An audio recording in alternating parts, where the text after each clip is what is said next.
wait a minute. Let me make sure because we're on the headphone sound. Oh, yeah. Wait a minute. I'll go over here. Wait. This is speakers. I think this was. I wouldn't even fuck with that. Well, I had to get audio here. Oh. So I think this is where it's going to be. Can you guys hear us?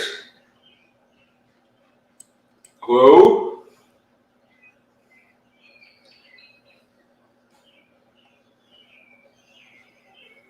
I don't think we're, Oh, wait a minute. We're not. Hold on. Hold on. Let me add us. No, we're on, I think. Yeah, we hear you. Oh, okay. Oh, All right. What's going on, guys? It's Sunday night.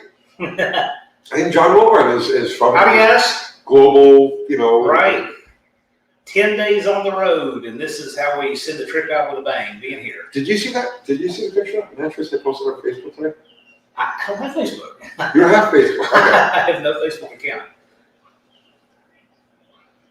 So who we got here? This Big Bear, Bryce, Narden, Dakota. Ty, can you look at that. Here's Andy Wood, Unity. There he is. The Andy. Thank you so much, man. We were just talking about how great it was to have you there yesterday. Dakota's been timed out first time out of the day. It's Ultra Kathy. Hi, guys. It's Mother's Day. Ultra Kathy. Yeah. She gets a night off. That's why we imported John Wilburn. A night off. Yeah. Nice. Baby. Yeah, what do you need? It's something to drink. That Chinese food is attacking me. Water? Anything. Okay. There's George Bonnie 90. Glad There he he's is. in the house. Jerry Franks. Chris Greenaway. Vargan Good. Chris Greenaway says bottle rocket big flop. That's right, Chris. I don't call a 167 60 foot a big flop for anything. No, Chris Greenaway says it's a flop. It's a flop. I did see this one comment. Somebody made a comment. They were like, we know you guys were like putting on smiles for us. Must have been. No, we were having a blast. We had a blast. See, Andy says we had a blast. We really did. We really did. And this is no fooling. We had a great time. And if there had been a lower control arm bushing in stock, 50 miles, we were going to fix that thing. That's what happened. Somebody said we should have cut a limb off of a tree, hollow it out. Honestly, we didn't get a chance to make the first run until like 2 o'clock. Yeah. We were there at like 10, right? It threatened to rain. Yeah, it threatened to rain, and we didn't actually. Nobody went down the track until like 2 o'clock. So they had a track hole down really early in the day too. Yeah. Somebody had transmission on there. So it was like even if we had the part, we wouldn't have known about it until late in the afternoon. We had no tools really. I mean, I wasn't expecting to work on the car. Yeah. Can you drink some? No, I'm good. Thank you. We still would have done it. It still would have happened though. That, I'm telling you, I think we would have got that bush again. No, I would call yesterday a win. I left there giddy last week. I'll tell you what, anybody that thinks this car is going to run a number after seeing those launches, they should be afraid. I've been saying, Thank you, Fubar. Appreciate it. What's going on, Fubar? Rick McDonald says if I'd driven Bottle Rocket, I would have blown the motor. Well, it's not like Tony didn't try. He was spraying that thing. Well, just on the second pass, the first pass, the first one that we used a picture on the thumbnail where it's got a little light under the left front wheel. Yeah. There was no spray at all. Like I had the bottle turned off. The second run, I sprayed it after the suspension topped out. We were just talking about that before we came on. So I launched the car, my finger on the button, because I got the button that's mounted on the shifter. So I had my finger on the button, and I let the clutch go. And after I felt the suspension kind of stop moving like this, that's when I hit the button. So it was probably at the point that it had already been topped out. And in the second run, we got daylight under both wheels. This is a video that I took from the top end because Kathy was filming, starting line. I was filming top end. So I zoomed in on this. I'll look at this where you guys can see it. So yeah, look at that. Yeah. If I've been filming from the 60 foot, it'd be crystal clear, but that's a zoom in from 700 feet away. But you can clearly see that thing is carrying the front end. Yeah, it's a great shot. It's got a good 3 inches, 4 inches under each tire. Yes. Which now, remember now, we have because the other thing we were talking about just now. Yeah. We've got tuning in this car. Yeah, you start tuning it, yeah. Never started tuning it. it. A whole lot better once we get down the track. No idea what tire pressure it wants. No idea how much air pressure to put in that air shock. No idea what setting it wants on the drag shock. No tire pressure. I have no clue. Timing. I have no idea what it wants for timing. No idea what it wants for jets. I didn't even look at the spark plugs. I have no idea. Like, this is really just like throw shit at the fan and see what happens. We rolled it off the trailer, started it up, drove it down through the pits to make sure everything drives and stops and stuff, and then straight into the staging runs. No tube, there was never a spark plug out, never a jet out, nothing. Nothing. All Andy did was stick the nitrous jets in it, that was it. And off it went. Doing wheelies like a demon. No, it was better than a demon. That demon does not carry the wheels like that bottle rocket did. Wait till we get this thing sorted out. Yeah, I can't wait. Yeah. We'll get it up there. That car's got some 2-foot wheel stands in its future. Yeah, I was surprised. Best days of the tracks, the ones where you flop on your face. Well, there was a poor guy there at the track. He had a red Dodge Dakota, a fast Dodge Dakota, ran low sevens, and he jacked it up the front end and slipped on the jack. Guy. Yeah. It crushed a dent in the bottom of his oil pan. I walked up right after it happened, and he says, "Well, let's see if I'm racing today." And he gets in and hits the key, and hears tat tat tat tat tat tat, cuts it off and says, "Guess not." And I said, "I just happened by total coincidence to have a new oil pan gasket, and if you decide to go for it, the gasket's yours. It's a small consolation to your problem." But Rocky Myers is wanting to know if you can do a front end alignment done.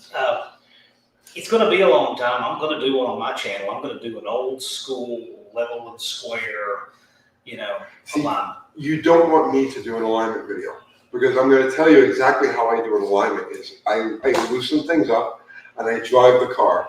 Like I'll go to parking lot and I'll drive the car like 5 feet, right? Let it coast through a stop, pop it a neutral, and reverse for the last little bit so the brakes don't disturb it. Mm-hmm. And then I'll get out and I'll start eyeballing things, right? And I'll keep repeating this. So I'll get in the car, I leave everything loose. I leave the tire ends loose and everything, the adjustment collars.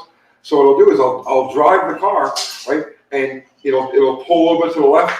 So I'll go like up a half turn on one side, right? Then I'll drive it some more, it pulls a little less. I go up another half turn. If it does the other thing, I go down a half turn. And I keep repeating this back and forth until finally I get the thing where it just goes right on down the road. Yeah. So whether it's good or bad, I don't know. But that's how I've always done it. Hang on, I have to get beans out of here. Okay, let's shut the door and don't come back here. Okay? We're working. Okay. Oh, thank you, Rustling. Yes. Yeah, what was that? Rustling's up there. Doing poly front bushings or going to rubber. I don't think it makes a difference. I don't think it's going to make a difference. I mean, that bushing, like, literally has no, like, the only way it would affect the car, is if it was bad or wasn't there. You know what I mean? The quality of the bushing is going to have absolutely no effect on whether or not the car goes on the track. Depending on how hard you're working on the front, like a circle track car, off-road, right? Yeah. They can put a little bit of twist, and you can get some steer out of it by having the bushing. Right. In his application, shouldn't be a thing. No. In fact, if anything, just compensate your front end alignment with your strut rods a little bit for the deflection, right, so that you have that true toe when you're going down the track, and you're fine. What? Oh, right.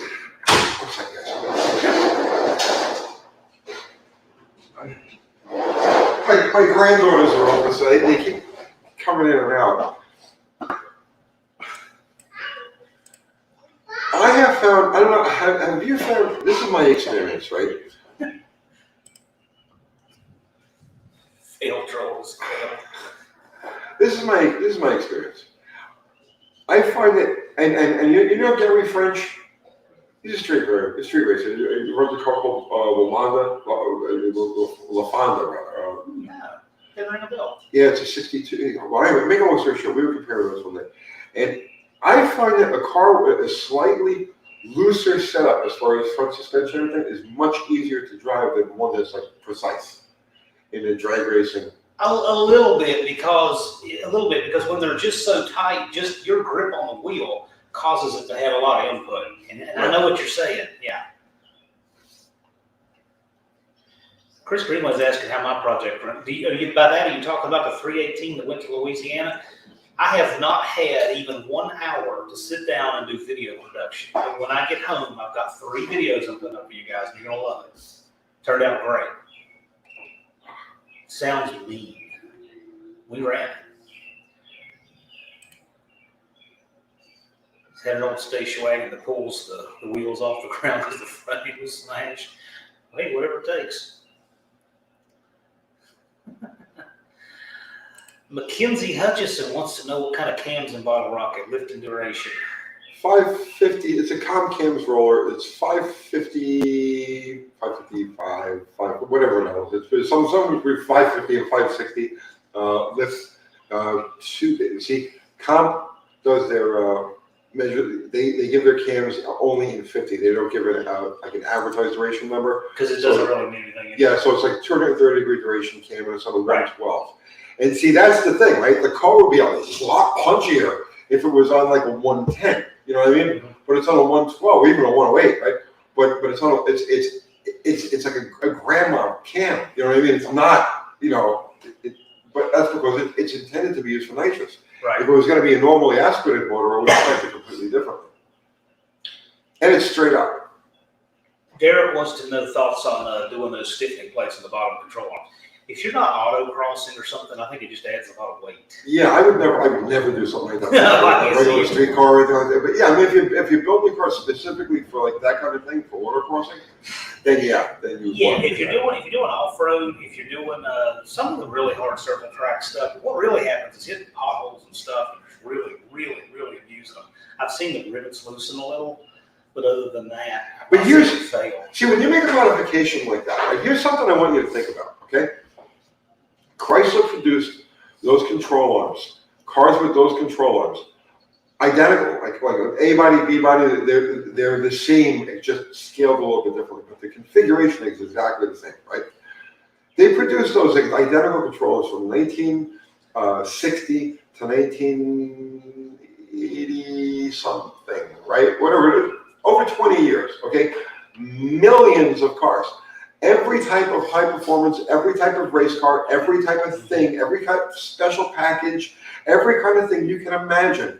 Chrysler engineers, and these were people who dedicated, this was their full-time trip. This is what they did. They came up with the greatest shit the mechanical universe has ever known.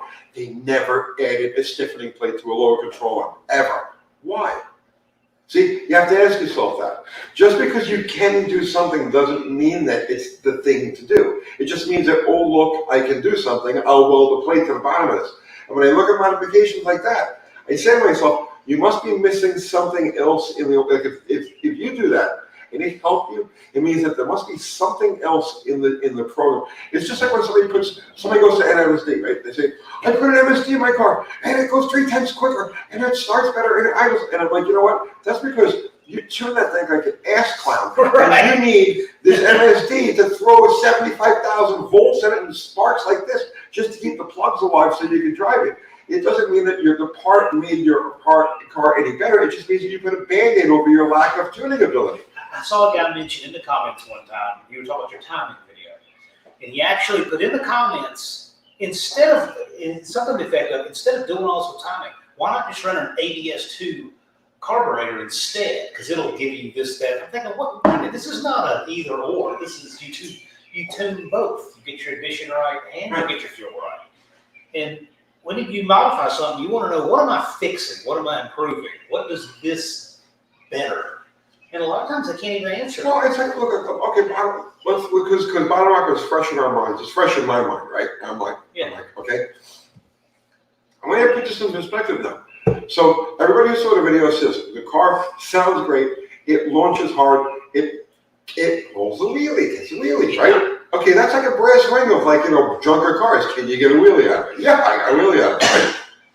167, 60 foot. Think about this for a second, right? It's running on a single set of points. It has no MSD, it has no amplifier, it has no CDI, it has zero. It's running off, it's a dual point distributor, but it only runs off one set of points at a time, okay? And it's got a 30-year-old Axel supercoil in it, and 7mm yellow spark plug wires, right? Auto light spark plugs. I don't even know what spark, this is how This is how like off the tuning is. If somebody was to say, hey, what spark plugs are in there? All I could tell them was auto lights. I don't even know a freaking number. I just stuck them in there. What are they gapped at? I think they were 35. I did it like a year ago, so I don't even remember. They should be like 35. So it's like, you gotta say, it's like, just simple stuff works. Simple stuff works. This is the plugs that Buff and I put in last year. Right? Is that what they are? Okay, They've been yeah. there since August. They haven't been in it. They haven't been out of there since. So catch up on a couple things. Please say hi. Says please say okay. Okay. And Hi, if just in order, 904 for small blocks, yes. 998 is a great transmission. Chris Greenaway, I don't know why the transmission slips when it's cool, not when it's warm. That seems weird. Seems like it's a fluid level and maybe a pump thing. I would change your, make sure your fluid and filter are good, make sure the level's right, make sure it's up with it idling warm. That's a big deal because when people check it when it's cold and turned off, they get a wrong fluid level reading. And then after that, I would check your pressure with the gauge. Okay. Hey, like that, just like caught up like an omnibus.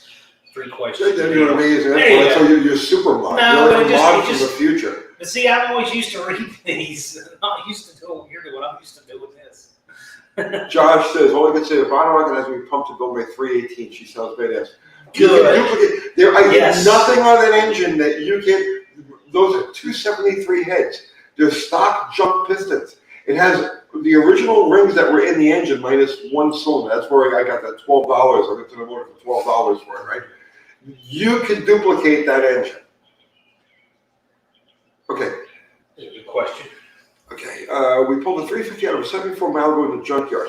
After the teardown appears, one side has more of a ridge on the top of the cylinder compared to the other barely having a ridge. Yeah, Not I've uncommon seen. at all. What's that? That's not uncommon at No. all. No. That's run it. Send it. Yeah. Don't worry about it. Well, take a ring, check your taper. Oh, yeah. Make sure it's you want your taper. The big deal is taper. Taper, I think, is a bigger Bore deal. taper, yeah. Bore taper is what kills compression more than anything else. Hit it with a thick stone hone top to bottom and get you to clean it, and then check it with a ring, and then you really know what you got. People go crazy with bore surfaces, right? I've seen guys that have like a bore will have some scratches or some pitting, right? Ring goes right over. Ring goes right. If those things fill with oil, right? Those imperfections fill with oil. Ring sweeps right past them. There's no loss of compression. The place where you get loss of compression is with bore taper, meaning that the cylinder is not concentric top to bottom. Yeah. There'll be bigger bore at the top or vice versa. Okay. And what happens is then is the rings find the engine cycles so fast that the rings find the smallest diameter and stay there. And then you get that gap between the ring and the cylinder wall, and that's what kills power. Mopar didn't just pay for your low control on this. Thank you, Mopar. Thank you, Mopar. He's a great guy. He really is. Yeah. He does so much for this channel. Well, Thank you so what a much. nice guy. You can have and not that you would want it, but you can have a big old honking rust pit right beside your cylinder wall, and it wouldn't do as much as 2,000s of taper. That's the truth. So, I'll plug something. Bottle rocket. When we started working on our motor, one of the cylinders was rusted solid in place. I had I remember to that. beat the thing out of there. Yeah. That cylinder it's got chunks missing out of it. It's got pits all over the place, right? But it's true, up and down, and it clearly doesn't smoke. No. It clearly doesn't. It's not down on power. But a machinist would A machinist never would freak allow out. A it. machinist would be like, "You can't run it like that. No. It'll explode and kids will die. You want to kill children, right?" No, I'm serious. This is like this. Oh, Is yeah. what these people. This is the sickness that you have out there. There's nothing wrong with machine work, but you really need to learn how to vet your own stuff when you go, because they like to cut every surface that can be cut just That's because right. they can. They never met a surface that didn't No. meet machine. What is this question? Is it possible to casually own No. a car? No, you cannot casually own a Mopar. Not you really. can, but you'll go broke and you'll hate it. You can casually own a Viper. You can't casually own a Slant 6 Dart. No, yeah, any. Something. Honestly, any car from the classic era, you can't casually own them. No. But the Mopar thing does tend to become. Oh boy, hey, here's a can of worms. Let me kick it out I on the love cans floor. of worms. Dulcich, move the goalposts. Oh, Jesus. Whether or not custom pistons that are centered are better than anything else is irrelevant to which way the pistons.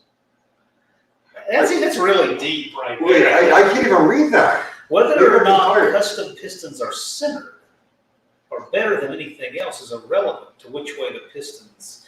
Okay, so I think what she's saying.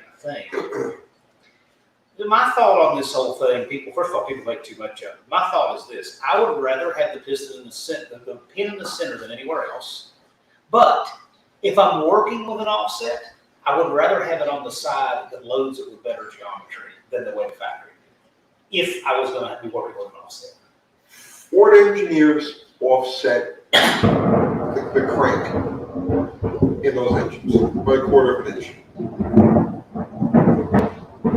Joe Pisano, when it was first major redesign of the 426 Hemi, like when Keith Black redesigned the motor on aluminum, he didn't make any changes other than to accept it in aluminum, right? So in other words, like all the dimensions are exactly the same; they haven't moved.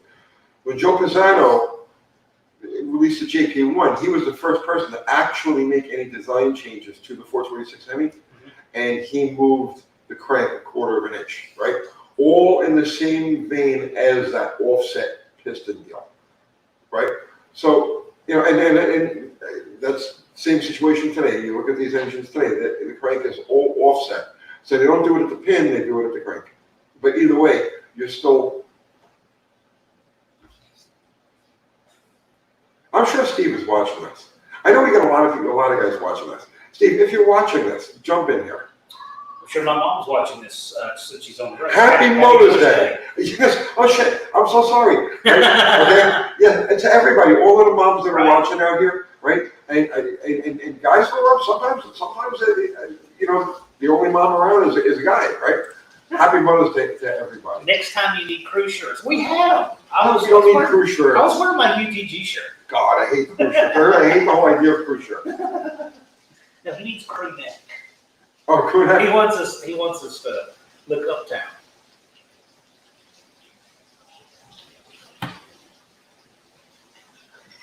I worked for a bunch of cars. When I was doing the nitro thing, I worked for a bunch of cars, and they were like, "You gotta wear the shirt." I won't wear your fucking shirt. You know what I mean? I showed up here in my t-shirt, and that's exactly how I'm going through the day. That's not thunder outside. That's the heads of trolls exploding.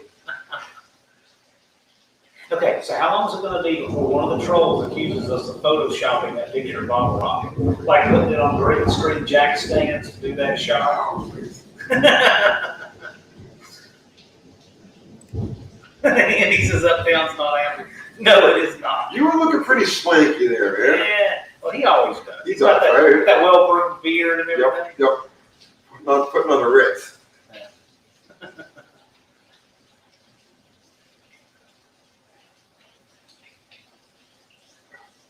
Let's see, what do we got? Bus is like me with a UTG sticker. Oh, him. I miss you, brother, man. Hurry back. Oh. We needed you there yesterday. And Lee, I'm sure Lee, I don't know, Lee, you're watching? You should have been there. You should have come yesterday. Yeah, I was half expecting it.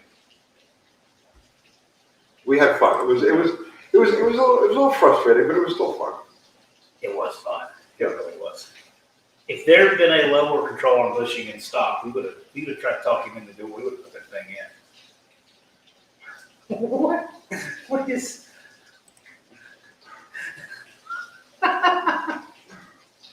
Maybe.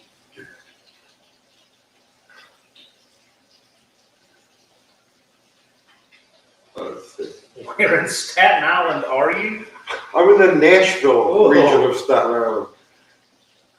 I moved out of Staten Island 18 years ago, going on 19 years now.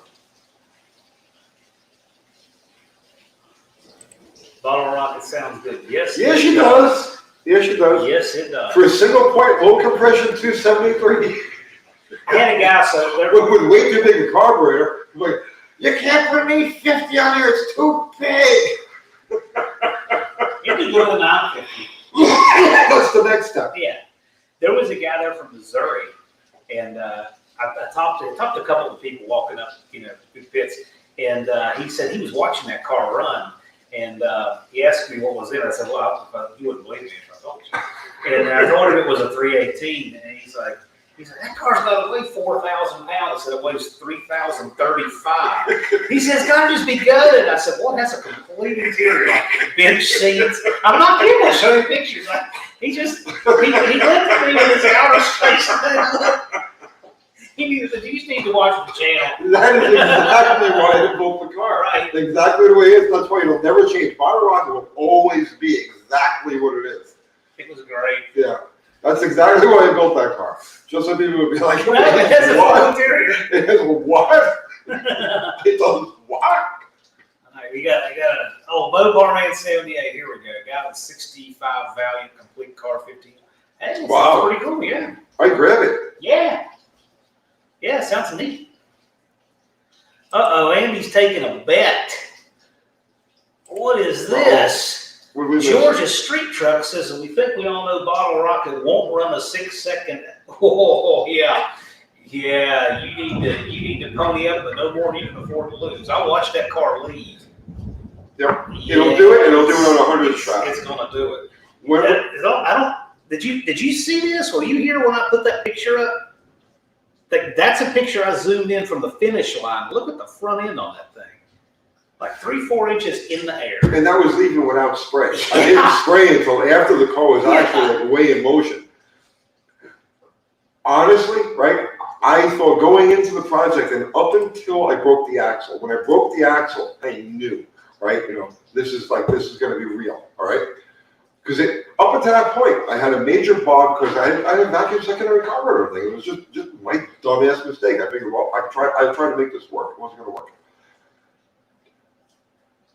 When it drove through the clutch, right? I put the 850 mechanical secondary on there, and it drove through the clutch, and I was like, I'm onto something here because like this thing just literally just brand new clutch, right? Yep.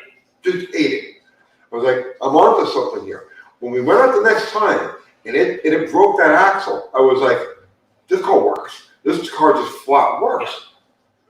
So I started out saying we're going to need to probably spray a whole 300 at this thing, and maybe I'll be able to nip it into the tens. As I started to go along, up until yesterday, I was like, 200 shot would probably get it done, right? Well, the consensus yesterday, after all of this, is that it should only take about 100 to get a 6-second 8 mile out of it, which is a 10-second quarter mile. As it is right now, the 167.60 would equate to a 12:11.99. That's what I was thinking. Yeah. So we're less than a second away, technically speaking. And the thing that has never been in doubt with that car is its top end moves. Because from the very first time we took it out, the very first runs the car were made, it marched from like the 200-foot mark out, 300, out the second half of the track. It just flat out works. You can hear the thing wants to eat real estate. So our problem has always been on the starting line and immediately off the starting line. Well, now we got that squared away. Now, if we combine what we already have with what we just achieved and put it all together in one run, it's an intense. Well, it's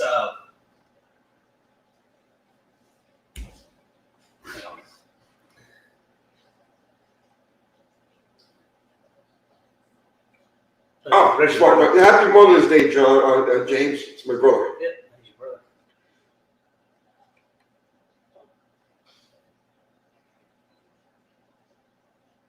Chris Greenaway is, I guess he's asking me something. How do I get the price lowered? Negotiate. So just in general, when it comes to negotiating, I mean, if you're not afraid to lose, then you'll get better deal. If you're not afraid to walk away or lose. Okay, what was it? Oh, JR in West Virginia. What is that? A33 pickup truck. It's just a regular pickup truck. Yeah, they put them in like Chevrolets and everything else. Yeah, it's a new process, isn't it? Is it a new process? Yeah, new process A33. So just like you can get a Dana from a Ford, a Dodge, a Chevy truck. Right. So it's the same kind of thing.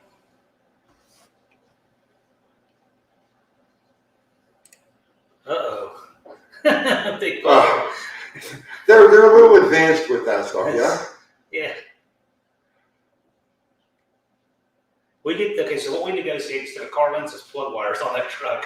Oh, farm truck? Yeah, I'll take that. Half the plug wire as well. It dynoed 1165 or something crazy. Yeah. What was that? I think that truck dynoed.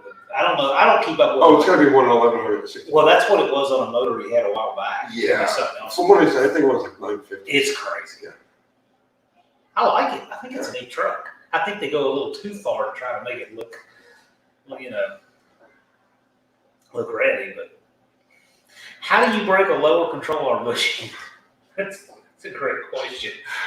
It's the part none of us have ever seen break. I've seen them broke. If you're a mobile person, you've driven cars with bad lower control arm bushings, right? How did it break? I don't really know, but I can tell you this. I drove the car at the shop yesterday, right? The day before yesterday. It was fine. I drove the car around at the track yesterday morning. It was fine. Never had a problem. I've had this car for a while, right? Never gave me a hint of trouble with that type of thing. The only thing that was different was the way it was tied down. We didn't use my trailer. I took my box truck with my dogs. So we used Dallas's trailer and Dallas's tie downs. And the only thing that changed was the way that Dallas hooked the car up on the trailer. And he used a big, heavy, tie down, and he wrapped it around that lower control arm. The rest of the car was supported by the axle and the K-frame. But the only thing I could think of is he pulled it really tight because he wanted the car to be secure. It's old bushing, it's 50 years old.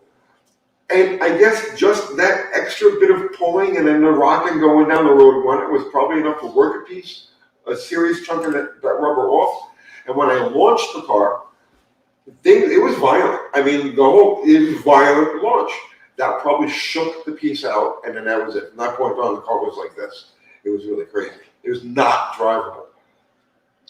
If I say something's not drivable, listen to me. It's not drivable. You cannot drive it. If a guy that's driven a fuel altered says it's not drivable, yeah, it's not drivable. A fuel altered to me looks like driving a shopping cart down a flight of steps. It's a trick. Yeah. It's like driving on ice. It's all I just take your street car, something with a short grip rear, positive rear, right, and just get it up to like 40 miles an hour on ice, and then just stand on it. And that's exactly what it feels like to drive a fuel car. Okay. How can you tell if your 833 is a Synchro going bad or your shifter is wearing out? Those are two different questions. Yeah. We should throw shift forks in there as well, since those are all separate questions. But it's hard to tell if a fork is going bad because it would show up as an adjustment, really. You know what I mean? Like you can pull the cover off for those all the way to bed synchros, not wanting to go into gear smoothly, jumping out of gear. There's a lot of different things. You know how I know a fork's going bad? I asked the customer if they drive with their hand resting on the shifter. There you go. That's just answers the question.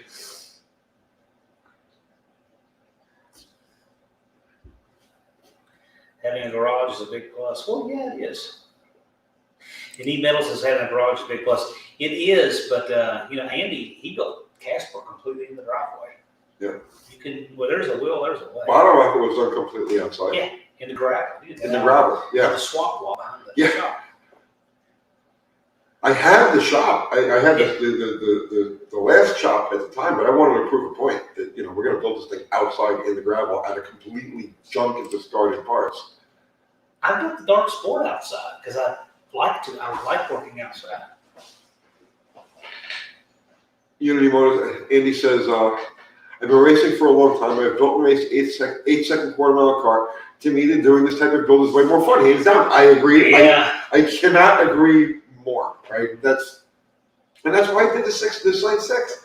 Yeah, it's going to be like a slow motion car, but it's more fun to go fast in a slow car than slow in a fast car. You know what's funny? It's like you and I and he have all been 8 seconds in a quarter mile, and we were all having so much more fun going 8s in the 8th mile. Yep. And these guys that talk with trash on it have never done any of that. I've gone 2:02 in the 8th mile. Yes. Right? And this is more fun. Yeah. This is more fun. This is a blast. This is fun. We had so much fun yesterday, and we didn't have all the pressure. Like, You don't have corporate sponsors. You don't have any of that. Nothing. Nothing. You just Nothing. The go car out and broke, have and fun. it's like, let's see if we can make it work. And if we can make it work, great. If we can't make it work, we'll just do this. And if we can't do that, we'll just go home. Yeah. We gave it the old college try. We worked on the camera on the front end, and we tried to make it more drivable. Yeah, there were hours of screwing around, and because you can't show all this stuff on the video. People like be dropping off like flies, right?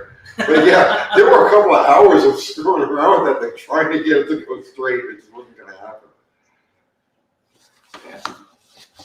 And you wanted to see me send it.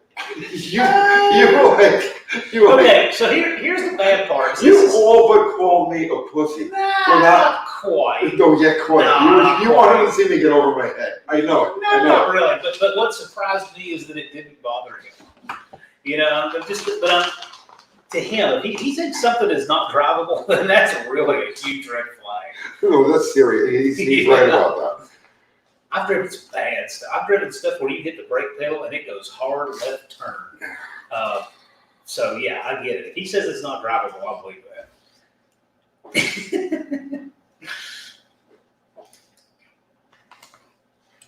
Won't put a Honda engine in though. Well, why not? Listen, I just turned over 300,000 miles of my Honda engine on this road trip. I got one of these Hondas. Great, great. Bottle Rocket's going to be a new car by the time you're done. Yeah. No, Well, but it's pushing here or there. but it's got a new life. Oh yeah, it definitely has a new life. It's a whole new purpose. Absolutely. Right. That car is going to be that's going to be a well-known car by the time I'm done with it. It's a well-known car now. I was walking through the pits talking to people. People knew about that car. Yeah. They were expecting to see it there. Steve J, how many beers were consumed yesterday? Zero. Hits. I have no idea whoever else did. I don't drink if I'm anywhere near a car. You know what I mean? Like it just. That track. I like that little track. That was a charming little country southern track. I love that. Jake's Dragway. If you ever get a chance, if you're in the area, Jake's Dragway. It was listen, it's not a destination. This isn't Disneyland, right? But it was a happy little track and a happy little place. The people who ran it were great. Everything was great. Very hospitable. Yeah. Had the right concession stands too. Everything was It perfect. was great. It Yeah. was great. You know what? That track was like you went back to the 80s on the track. It really was in every way. And Austin, Ratty Muscle Cars. They put on the event, and thank you to you guys. You know. Yeah, they were great hosts. Great. RattyMuscleCars.com. Have you guys ever seen a Duster go down the track with a bicycle? Yeah, he was running his car with a pink bicycle on the roof. Great place. Was there? Yeah, Dakota. Yeah, it was called 318 Fest. Lots of 318s. Oh, it was. If you want to see the best 318s out there, the fastest 318s out there, I think we had the 60-foot. Austin said it was between us and the. There was one that went 785. I think you out 60 foot or 10. I believe we did. Yep. That's right. I remember that. Going back to the rings, why would one side have more ridge to the top compared to the other? What causes it? That piston moves around in the bore. You know, detonation, I would think, would probably play a big factor. Ring grooves are caused. You know, the rings that you see at the top of the cylinder, they're caused by the pressure pulse, right? When the spark plug lights, you know, poof, right? That pressure comes down around the outside of the piston. It gets behind the ring lands and pushes the rings out. So the harder they hit, right? The more, you know, ring groove you're going to have. I've seen them, engines that are prone to detonation, right? I've seen them where they'll have a Siamese ring groove. So they'll have one for the compression ring and one for the second ring. So, but why one side more than the other? That I couldn't tell you. But that's what caused it. Those grooves are caused by compression pulses. The narrower rings, okay, like they use on a modern ring package, don't have as much compression force behind them. And that's why, you know, only because just not that much surface area. So your low drag, small diameter rings like they use today tend to not do that. And that's why today's engines, you pull them down and the cylinder walls are fresh. It's because of that ring package and the fact that you're not getting that much pressure behind the skinny of the ring. Well, what is this? Oh. Replace that whole suspension? Why? Why? It works. Everything is perfect on it It except needs for... a little more air in the shock. Yeah, I gotta put a little more air in the A little shot. more air in the shock. We had a lot of good videography that day. We got multiple angles. We could really see what the car was So I doing. see exactly what the car's doing. Yeah. Why does the 360? I didn't think the 360 had a bad reputation. Doesn't with me. I never heard of it. That's a great engine. Maybe among like people who are into Chevys or Fords or Jeeps or... Yeah. Bottle Rocket did really. Telling you what, Bottle Rocket did everything right. That bushing was just so frustrating. There's nothing in the drivetrain. It had nothing to do with performance. It was just a really hard break. Tony Iannuzzi. When you make a video showing the easiest, fastest way to replace low control bushings, there is no easy, fast way to change those bushings. I hate it. I weld a washer to them, you know, and beat them from the inside. Well, just one thing, a lot of bushings that will come with the outer shell sleeve separate, and usually that rubber will come out of there so clean that you can leave the shell in the arm and just change the bushing in the shell, and that is much easier. I've never had that happen. Absolutely. So if you get like a bushing from Energy Suspension or PST to them, they sell the outer shell separate. And so what you do is I'll just push that center out with a press, just push it out, and you just clean it out with a wire wheel, and then leave the shell in the arm. You just saved me a little Yeah, motivation. let me tell you, it is way. PST? Yes. Energy Suspension too. They'll sell the bushing, and you leave the sleeve in there. You put your bushing in the freezer, Okay. and then you just goes right in. That's the greatest thing ever, because the first ones I did, you had to get the shell out. And that shell, you're having to take an air hammer and deform it and peel it. It's the worst. No, I weld a washer to it. The washer thing works pretty good. Some of them, they'll break the welds. Some of them it works pretty good. What he's talking about is the lower control on bushing, it's got three pieces. It's got an inner and an outer shell, and then the rubber's between it. And what he's talking about is you can take a washer, what is it, like a 1.5 or something? 1.25 inch washer, yeah. And you put it down in there, and you can weld the washer to. You weld the washer to the shell of the bushing. Yeah. And then you can get behind it, right? You know, I don't have a press. Right. So you just get behind it with a you know, right. just anything, you know, and then beat it through, and you know. But now they sell them separate. Thank you, Kurt, for the 8-frame bushing fund. Thank you.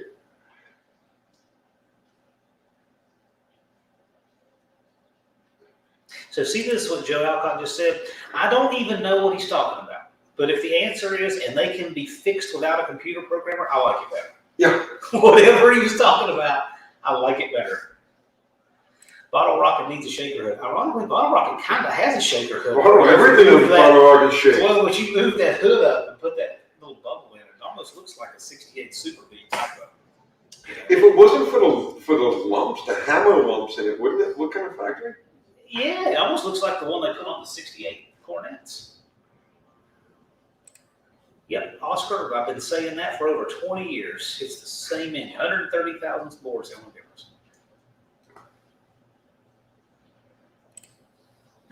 Promote the car. Well, promoting the car. Take it out and run it. Let's promote the car.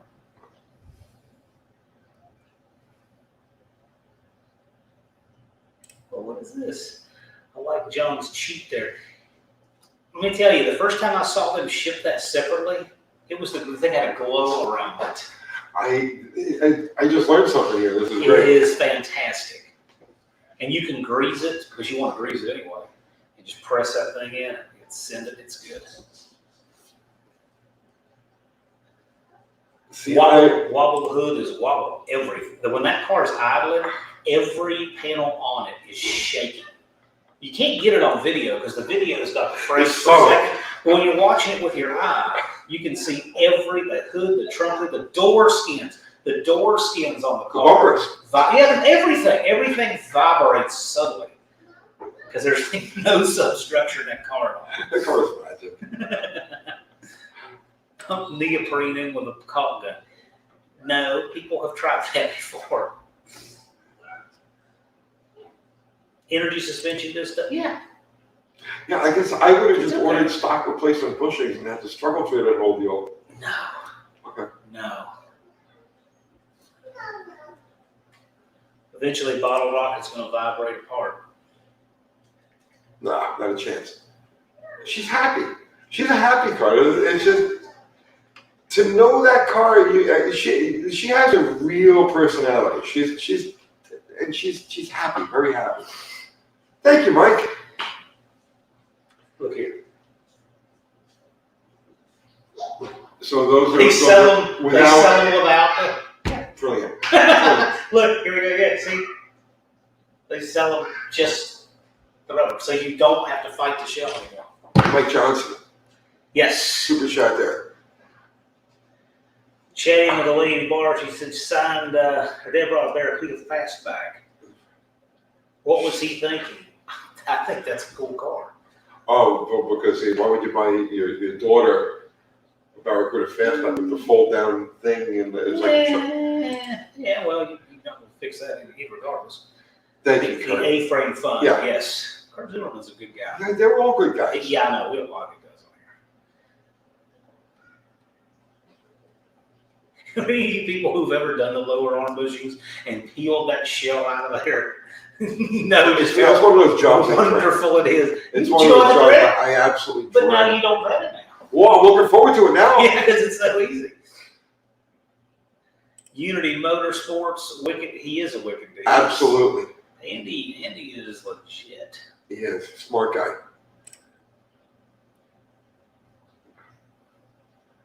Tony and John Wilburn. It looks like we're a couple. Who said that? Right here. This is Tony and John Wilburn. With the Wilburns. Does that mean Tony took my last name? Is that? Didn't one of the troll farms have us getting married or something? Oh, wait a minute. Denton's on here. He goes over to troll farm and reports. Does he? Yeah, he's one of them. Nice. But at least he will post in here. The other ones all watch. They just don't post. But they I want to say get them out of everything. here. They I won't. want to They get them out of won't here. show their face. Anybody? I don't know why Austin Rogers hasn't been on here yet. He's been invited specifically. Austin Rogers from Paragon Engine Yeah. works in Paragon. Baxter. Baxter. Yeah, we need to get him on here. And this Brian Cabral guy, get him on here. We know anybody who wants to hang out and troll or anything, you don't have to. Sure. You don't have to troll from a distance. You can actually come on here Yeah, and troll right now. We can add anybody we want. We can get him on StreamYard right now. We can get anybody who wants to come on here right now on StreamYard. You know, even Freiberger. Freiberger wants to troll me. Freiberger, get on here. Seriously, yeah. Jason's Garage. Happy Bushy Pressing. Yep. And Chris Greenway says, Dark Sport versus Bottle Rocket. I'm game for that. I'm down with that. I Yeah, just it's just a matter of time before we race. I get it for it, yeah. Oh, it'll happen. I think I don't see why that won't happen. I'm sure it'll happen. Zach, thank you, man. 80 or 81 Dodge St. Regis, and I want to find. You know what? That would be really cool. That would be super cool. Please do that, Bill. That's the kind of car that they got. They were a little after the muscle car era, but they were really good cars. They kind of got forgotten about. They had a great look. Yes. I love those. One of those would make a killer bottle rocket. Yes, they would. I totally agree. Bottle rocket needs an electric engine stand. Okay. Speaking of that, when Joe and I were building that 318, we went to put the oil pan on, and he just grabs it and flips it over. And he says, "Oh, wait a minute." He says, "Wait a minute, that was too easy." So he flips it back and goes, "Oh!" He can't flip it. So you can have a motorized engine stand. Works motorized engine stand. When I see stuff like that, I'm like, where is this giant fucking asteroid that's supposed to, where is it? Because we need it right now. Nobody builds on our body. Why not? You should. Andrew Button should. Because there aren't enough of them around to build. You should do it. Find one. I would want one of those cars that Daily Drive when I'm St. Regis's. I love those cars. I had one as a cab when I was a teenager in New York. Thank you, Ben. Thanks. Regis is basically a late Peabody. Yeah, I would say I'll go with that. It's a last Peabody. The R bodies are the last Peabodies. You guys like the early 80s Delta 88s. What's not to like about them? Yeah. They're all right. Yeah, no, he may think they're all right. I love them. They're okay. Well, I'll tell you, so one of the, I think it was on the Troll Channel, I was talking about, somebody asked me when I was dropping off that Miata engine, asked me if I thought it was cool. They said, I had this long, uneasy pause. I was not Grumpy Jenkins. I was just looking at it, studying it, like, how's this going to work type of thing. And now they've turned it into, I don't like yours. No, I think it's cool. I won't tell you this if I don't believe that. Okay, the 80s Delta, I got to tell you a story about this, right? I got to tell you a story about this. Back in the 80s, the thing in New York was sleepers, right? Everybody, they were like everybody's, they were just sleeper, right? So people were into like Caddies and Lincolns and vans and pickup trucks, and before things like pickup trucks had any type of performance reputation, it was a landscaping truck, complete, like the whole thing, landscaping truck with like wheelbarrows and bushes and like shrubs and shovels and everything in the back. This was like a low 11-second truck, and then there was just a bunch of different ones, right? And the tow trucks, chase trucks, they had these badass things. So when Buddy Neal and I were brainstorming, we're like, we gotta build a sleeper. We gotta build something that's so he wanted to do an ice cream truck. He wanted to do like an old good humor truck, and put the whole and sell ice cream. We go to the street races, sell ice cream out of it, and then pull somebody out, right? Nice. So I wanted to build one of them Oldsmobiles, right? Because back in New York, you had the Hasidic Jews all drove those Delta 88s, and they were gray. All of the cars were gray, right? And there would always be 3 or 4 of them in the car. So I wanted to build one. We're going to call it the Yeshiva Rat. So what we're going to do is we're going to get like 3 dummies, right, and dress them up as Hasidic Jews. And I was going to wear the whole bit, and we were going to take an Oldsmobile 88 and put a big block Chevy in it on spray. And that was going to be the shit. I'm telling you, I even applied for the plate. We applied for the plate, Yeshiva Rat. That's how close we came to building that car. Okay. By the way, I knew Chris Greenway was going to be talking about painting. Chris Greenway talks about everything. Yes. I'm getting the project blues because the painters have refused to do it because of the color I want. Listen, paint, just do it. Paint it. Just do it. I'm serious. Do it yourself. Pick a panel and just do it. I know you've already said you got the budget, so you can do a beautiful thing. Just do it. Muscle City Madness. Thank you, sir. I appreciate that. Indeed. Just in one way, 69 Roadrunner, Mr. Hyde. That's a hell no man should have to suffer alone. I think he found the solution. Yes. He found the solution. It is the way. I'm telling you, leave the shell in there. It doesn't want to come out. Alan, thank you, sir. Support to the Bushing channel. I'm going to be able to buy some like really nice bushings.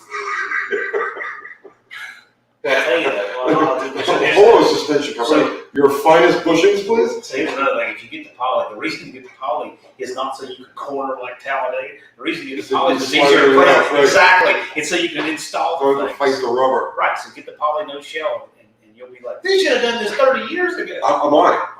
Yeah.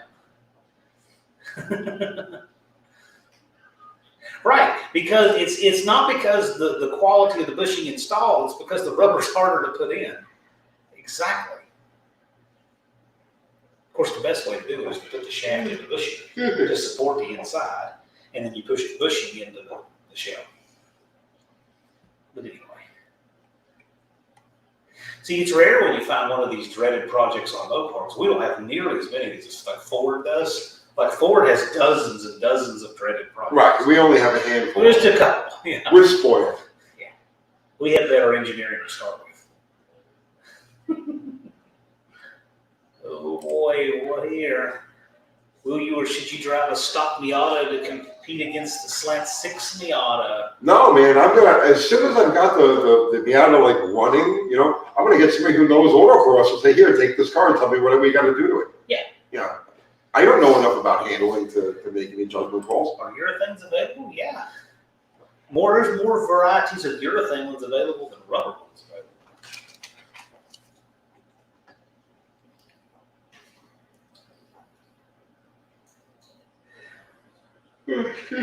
Guys, I'm really tired. I'm so sorry. I'm yawning. I'm like, What time did you wind up getting in yesterday? we got home like 11 o'clock last night. Oh, you did pretty good then. Yeah. Well, my day started yesterday morning at like 5:30 and we're all the way Yeah. through. Same port heads are on Lunar's built. Well, I'll tell you what. No, not really. No. There's a lot more. Lunars are open chamber, mine are closed chamber. Lunar's 318, mine are 273, and the exhaust port is better on the 273. And I spent a lot of time on mine, and I only spent maybe like 6 hours on Lunars. So it's like, Lunars I blasted through because we were on a time constraint. If you want to see an engine extremely similar to Lunar's, you're going to have video of it really soon. But the one I just finished. I want trolls. I want my trolls coming.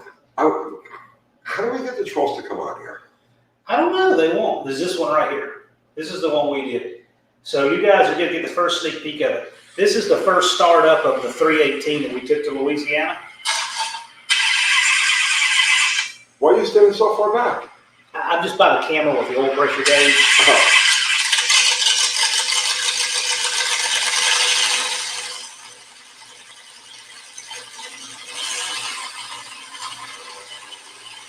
Little sneak peek of that. Now that engine is very similar to what was done with Lunar. Did you see the video where they force started an engine and the flywheel come off it? Yeah.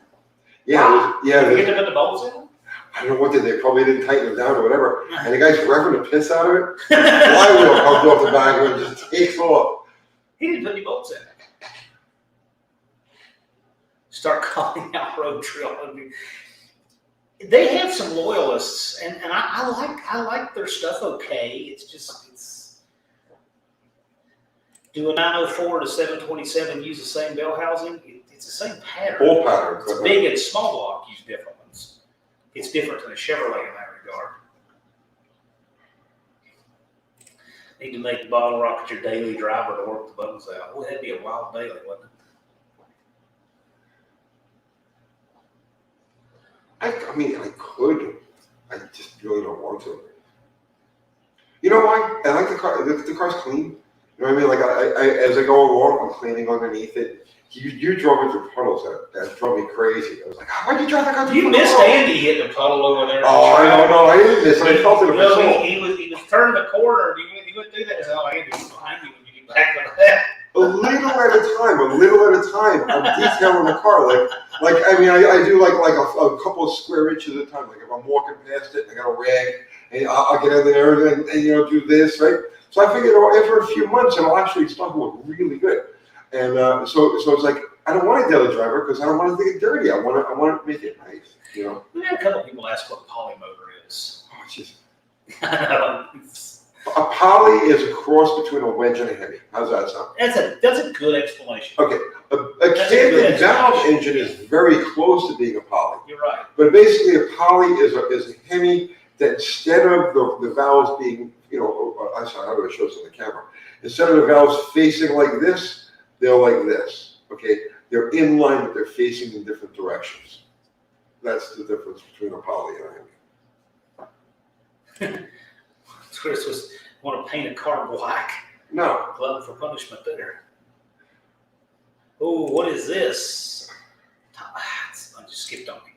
Tom Hughes, I have my whiteboard set up for the next video on combustion chambers. It's solar flow. I'm excited. I have not gotten to watch that video yet. I read the comments. It was interesting. You found some closed chamber, 4 different versions of the 302 head.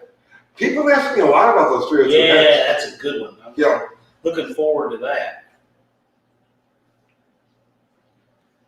Okay, so we're giving him too much publicity here. I wear shorts and sandals, and that tells me all I need. Okay, JR, West Virginia, you sound just like my dad. My dad had a list of things that should never have been invented, and on that list were shorts, sandals, umbrellas, and the color pink. As a man, it offends my manness, right? To see another man's shins. You know what I'm saying?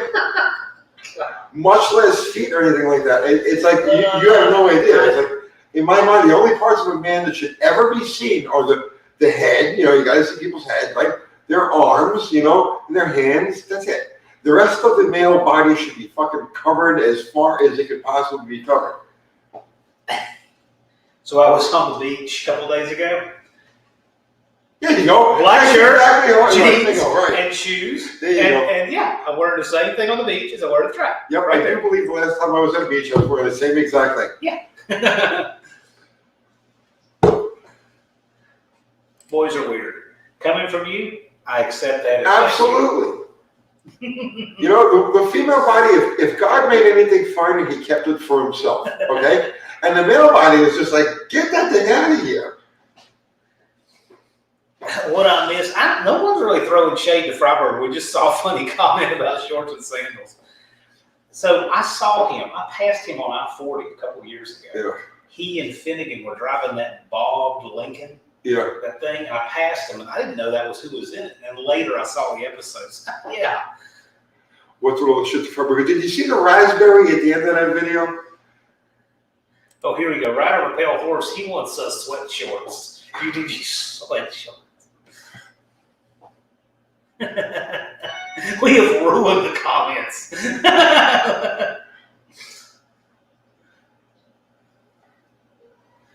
What is this? New Balance sneakers. Yeah, that's what I wear. I wear New Balance shoes and I wear gold toe wool socks. 365 days a year. Black wool socks. These boots, these are Timberlands, okay? These things, right? I can't lift my leg that far because I'm crippled from motorcycle crashes. But these things, I have worn these every day for the last 3 years. Every single UTG video, every single one of them, I am wearing these boots.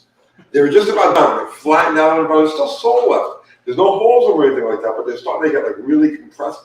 So I'm going to have to retire them soon, but they're going to get a Viking send-off. And I've already got the replacement pairs. Actually, Uncle Kathy bought me a pair, like, I guess it was like almost 2 years ago now. You know, you need a new pair of boots. I'm like, all right, fine. You know, when I'm done with these, I'll start wearing those. I'm still wearing these. So I've already got my backup pair ready to go. Teeny boy wants to know what I wear. This. I wear this. Like really early in my career, I would wear button-up shirts and ties and stuff. And then after I got my own company, I'm like, nah, t-shirts and jeans.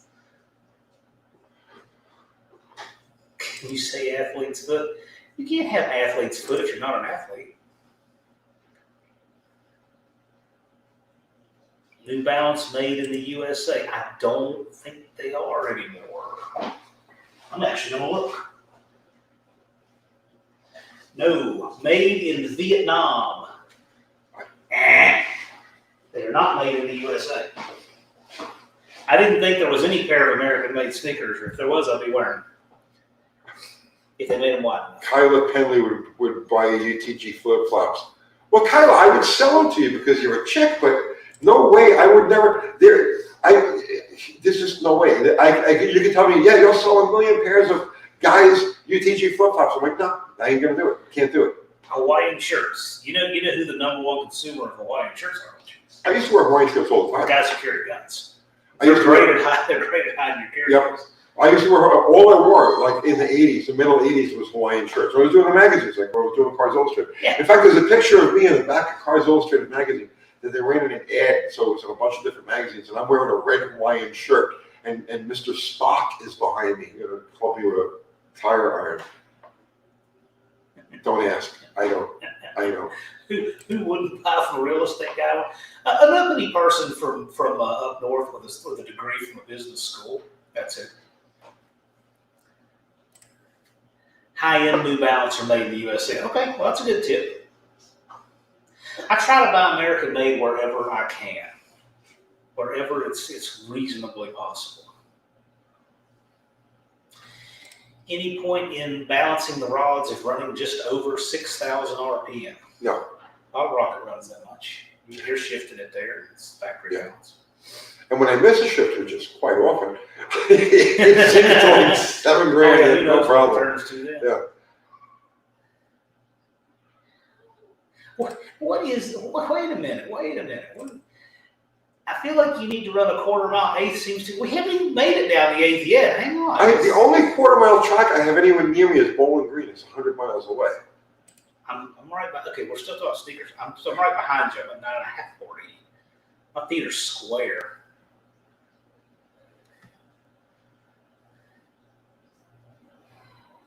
Okay. So let's start with a thing here. I have to wear shorts during. No, you don't. No, man. I've had needs to wear shorts. Listen, I have had heat stroke. No problem. Me and heat stroke go way back. I know. I still won't take my freaking pants off. Chris Kerner is asking a good question. How to install glass for a first timer? Oh man. What kind of? Well, first of all, F-Bot, does it have a urethane windshield or is it a gas? It's urethane. Urethane. Yeah. One I would recommend is get Harbor Freight has the piano wire with the 2 T-handles, the long piano wire 2 T-handles. That's definitely the easiest way to get those out without breaking them. And never try to pry a windshield out. I don't see how convenient it looks. You will break it. Who was the guy who was just talking about quarter mile or what that was? What was it going to say? He just said a quarter looks too easy. 8 seems too easy. You got to run quarter. That was Kevin Cowan. Yeah. You kind of got that backwards. Yeah. 1/8 is definitely more difficult. It's a harder tune. You can make up for something. Exactly. In the quarter mile, you can make up for things in that second half, right? Where you don't have that opportunity in you've got to be sharp to run. I could never be competitive in 8th mile drag racing because I don't have the reflexes. I don't have the reaction time. It doesn't happen. You've definitely got that backwards. Generally speaking, the difference between an 8th mile and a quarter mile, and I used to be very down on 8th mile because I grew up on a quarter mile, so it was it. That's all I knew. It was Englishtown, Acco, Maple Grove. Quarters were popular where I grew up was out in the mountains. It's hard to get a quarter mile. Yeah, so all I knew. In fact, I remember like when I first found out about 8th mile racing, like when I was a teenager, I was like, really? Why would anybody do that? It was like a real oddity. But now I totally get it. It's like, no. If you've ever done both, right?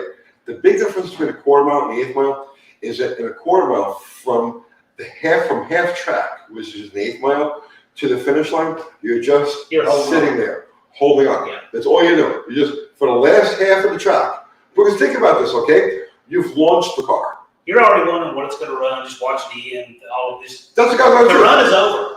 You've launched the car. You've shifted through the gears, and now you're going to sit there, right, for the next 660 feet. You're just going to sit there going like this. You're waiting. Ah! The motor's going, ah! And you're just sitting there going like this. Ah! Listening to all of your parts unscrew themselves, watching the scoreboard go, and it doesn't matter how fast you go. It does not matter how fast you go. The scoreboard moves in slow motion. Yeah. Okay? You know what I mean? It takes a month to get from the 8th mile to the quarter, and you just look at the scoreboard, and the scoreboard's going like this. Ah! And you've got all the time to think about how expensive it is. You know, I've got to change these valve springs. Those rod bolts, no, they're not going to make it, right? Ah! Right? I'm telling you. Am I going to be able to stop? Yeah, if I never see another quarter mile, it'll be all too soon. That's the best explanation I've ever heard. Is it the truth or what? Am I making it up? No, you're right. You could drive a 3-second car, and I'm telling you, from the 8th mile to the traps, you're like this. It's just slow motion. The scoreboard is just like, you know, and you're like, please hurry up and get here. Right? No. I got to say goodnight to my grandkids. Hang on, right back. Get over here, you. Oh.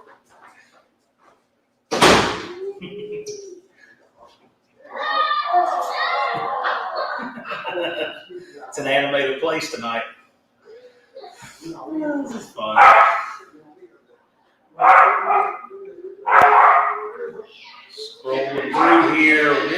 you.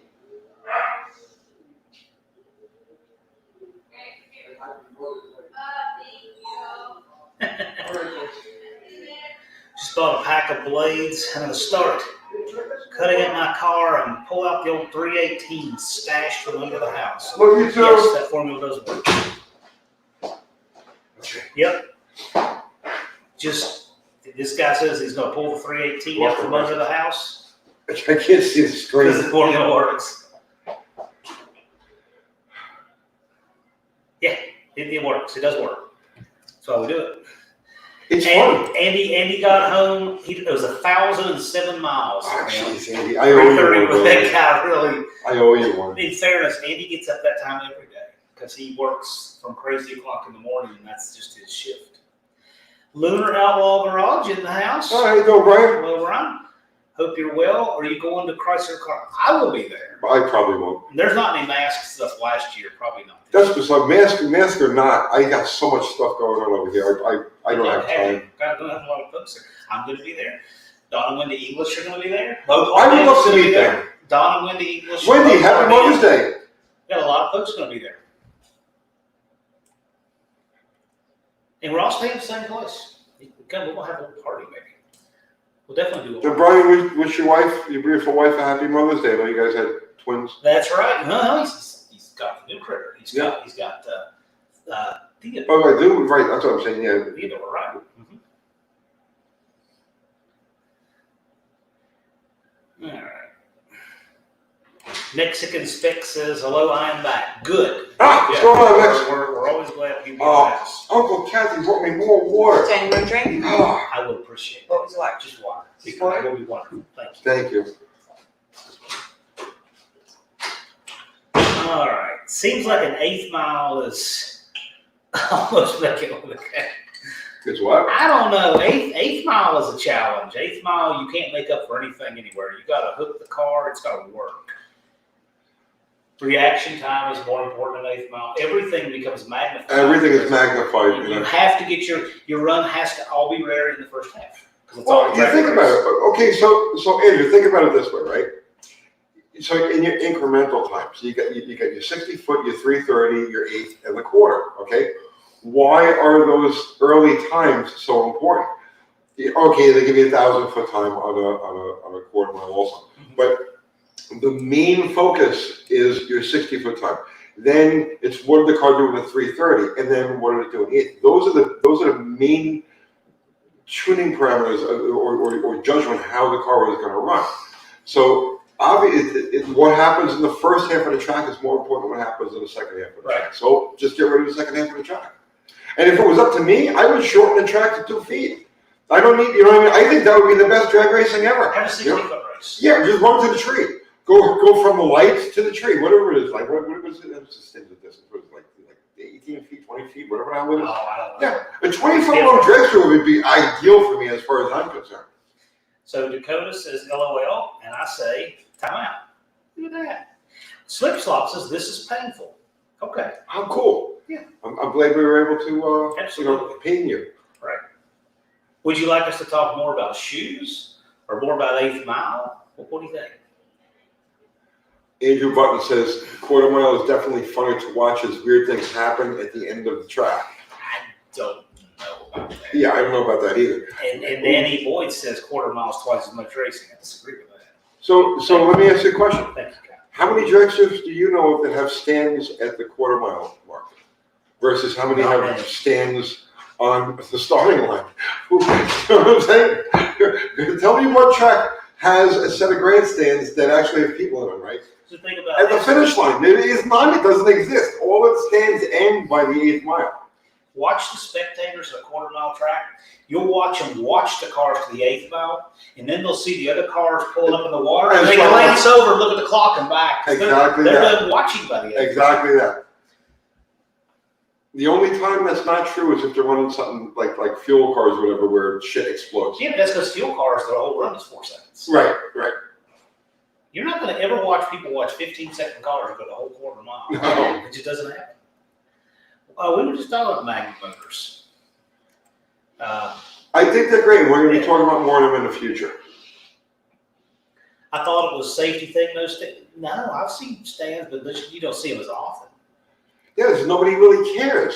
You're at the finish line. If you're at a quarter-mile track and you're at the finish line, the starting line is a dot all the way down in the distance. You know what I mean? And the two cars, you can't even really make out what they are. You know, and then by the time they get to you, it's like, it's just like.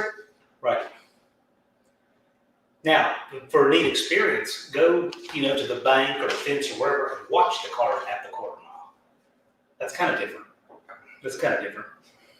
But the focal point of drag racing is the starting line, not It the is. finish It line. always has been. Well, think about it. If the finish line was that important, the media would cover it for that. Right, And exactly. they don't. Exactly. They never have. That's in the chat. First off, Uncle Tony, you and Uncle Kathy are the coolest. He's Love pretty the cool. videos. Sometimes. What's the best way to tune a quadrajet for best mile per gallon for an old motorhome? Dan, I know you paid Super Chat for a good answer, but I can't give you one. You're going to have to come on Wednesday night, 7 o'clock. My buddy Dallas, he lives quadrajets. He loves quadrajets. He'll tell you exactly what to do with that thing to get the max out of it. Wednesday night Tech Talk, and just remind me, and I'll make sure he definitely. Even top fuel stuff blows up to 6 all the time. Yeah. What we got here? I'm running a 360 with a NV 3500. New entry here. Cool. Okay. Yeah. Good deal. 8th mile is all about the first 60 feet. Okay, tell that to the people who don't think Bottle Rocket's going to run a good number, because you're onto something there. That first 60 feet, we've got that. Quarter mile is also all about the first 60 foot. Really, yeah. The earlier in the run is more important. Always more important than later in the run. Greenway City sent me some pictures. I'll make sure to check those out.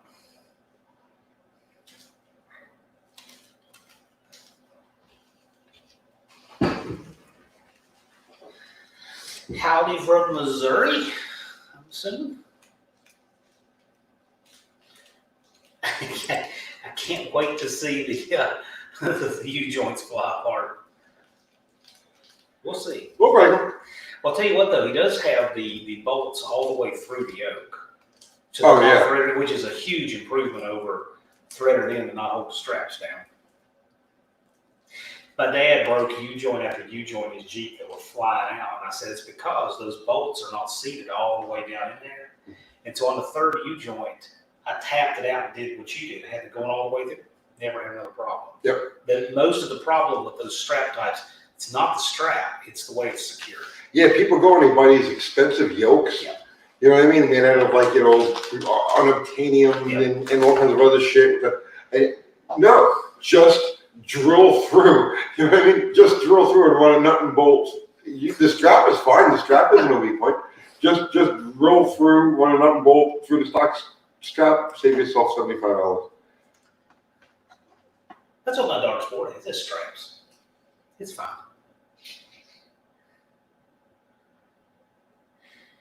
So, Mark, you had a lot of wheel spin. Yeah, I did have a lot of wheel spin. It did. Surprisingly to watch it. You know, It still carried the front end. it spun the wheels, carried the front end, and still ran 167.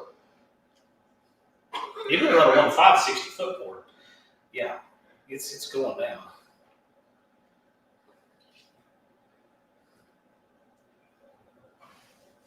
Off-road, the straps break off. You can break anything if you punish it hard enough. They go through a different dynamic off-road. Okay, so here's kind of one of these things that, okay, he went through U-joints many times till he went to the bigger ones. It's not going to the wider cross. It's going to the bigger diameter trunnion where the strength is. The strength is not in getting the bigger U-joint. It's the thicker trunnion, or the non-greasable ones that are solid are stronger too.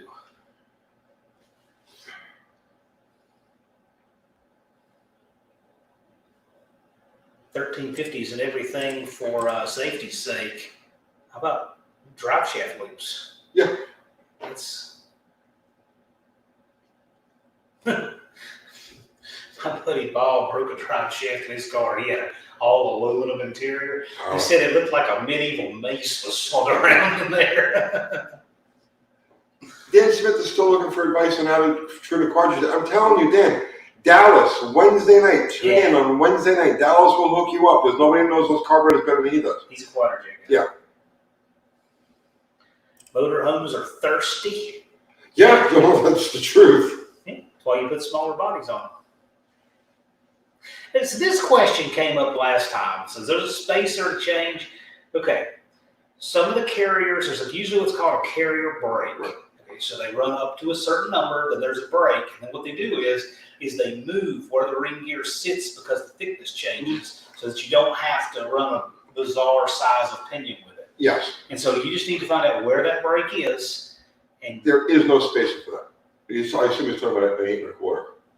well, no, because he's talking about 241 and 308, those weird numbers. It sounds like a Chevrolet rear end. Okay. And I have seen spacers to put on carriers.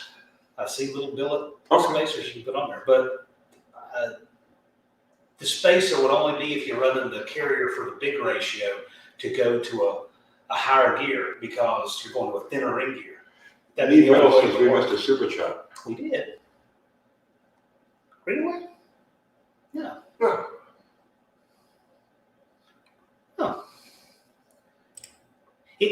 Oh shit! I'm sorry, man. It happens. It's just so you guys know, this thing jumps. It'll jump about 10 comments at a time. It's very easy to miss stuff. I apologize. Middle, thank you, sir. That was for catching. We appreciate it. If we do it again, please let us know. It's easy to miss on this screen. It's harder. It's much harder to miss them on YouTube than it is at StreamYard. That's what we're looking at.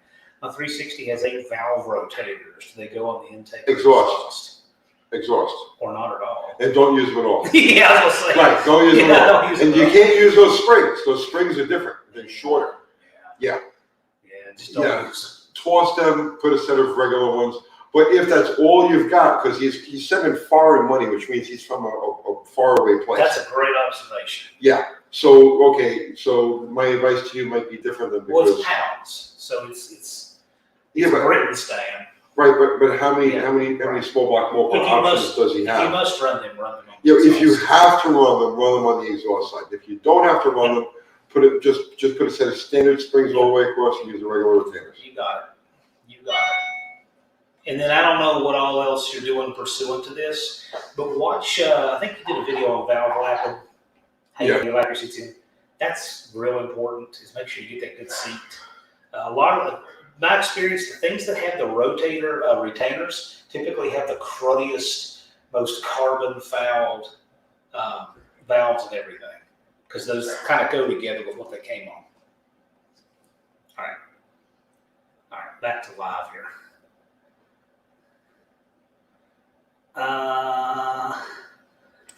More vids on the 68 Roadrunner. In time, I mean, there's nothing for me to do with the car, and I don't want to change it at all. So it's like, what am I going to do? We'll take it out, we'll drive it around the block, and put it back. There's really not much to do with that car right now. That's the only car of yours I've never seen, actually. You've never seen a Roadrunner? I've never actually been in there. You've never gone to the garage? Well, I never. it's there. I assume it's there. Yeah, I have. There's nothing I want to change on the car right now. So it's like there's no videos to do except like just driving around. So I'm trying to do things that are more involved. You know what I mean? Just building stuff. I don't think I've ever heard this one. Where did you get that caravan? Uncle Kathy found it on Ultra Kathy found it on Facebook Marketplace. We paid like $700 for it. Really? $700 bucks? What a deal! That's a deal. Well, if you think it looks rough now, you should have seen it. It was. Really? That's a steal. That thing is so cool. I love the size. I'm gonna start of towing with that too. It's the size of a pickup, but has that tall box. I think it's great. It's a cute van. I love it. It's my favorite vehicle to drive.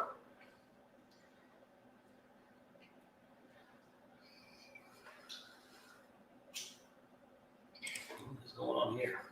Open top cotton air filters like the K&N. Why are there no open top paper?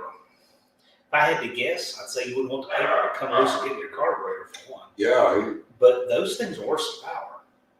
they found, on a dyno, they tend to be most restricted. Are they really? Because I had one on my They do. 67 Charger, the 440 and that, and I hated the way it looked so much. They look horrible. I swapped it out for it. I don't care how much Let me tell I was worth. I will never run one of those because they're hideous. They look terrible. I would run a double stack or an extra tall element, Yeah. but I would never run that. Yeah, I would stack two breathers on top of each other before I'd run one of those. But that is an improvement performance-wise over. It could shoot Lucky Charms elves out of the fucking tailpipes. I don't care. It's too ugly. I ain't gonna run it.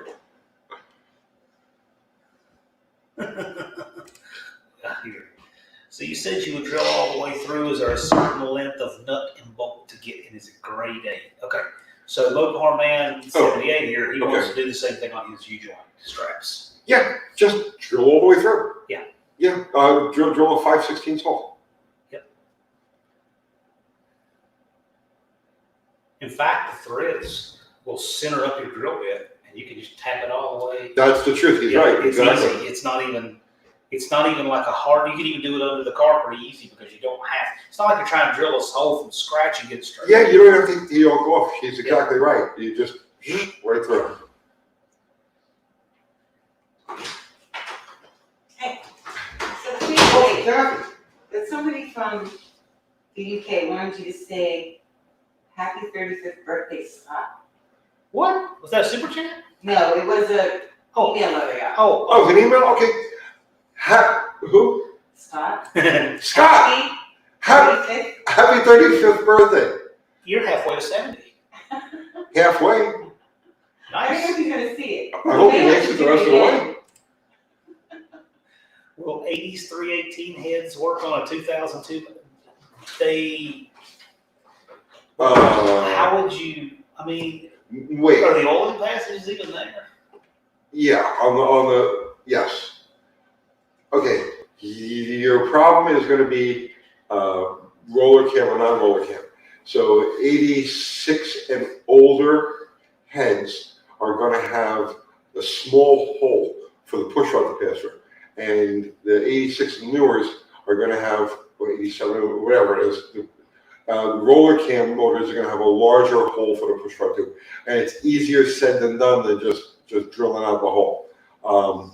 You can do it. You have to oblong it, but so the short answer to that is earlier 80s heads will not work on a Magnum block, and later ones will.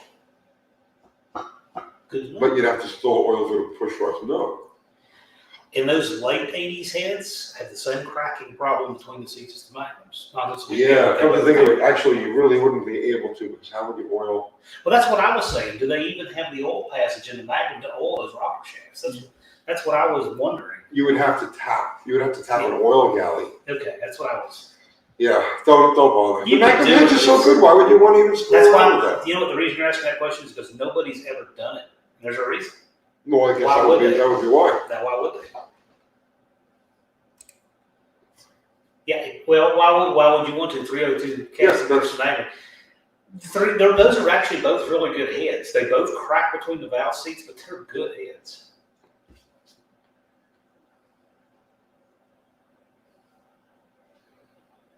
What was this guy saying here? Mackenzie Hutchison. Okay, have a flat top camera, roll block 3 small box Chevy, roll lifters that would that cause damage? And it seems like it's extremely. Huh?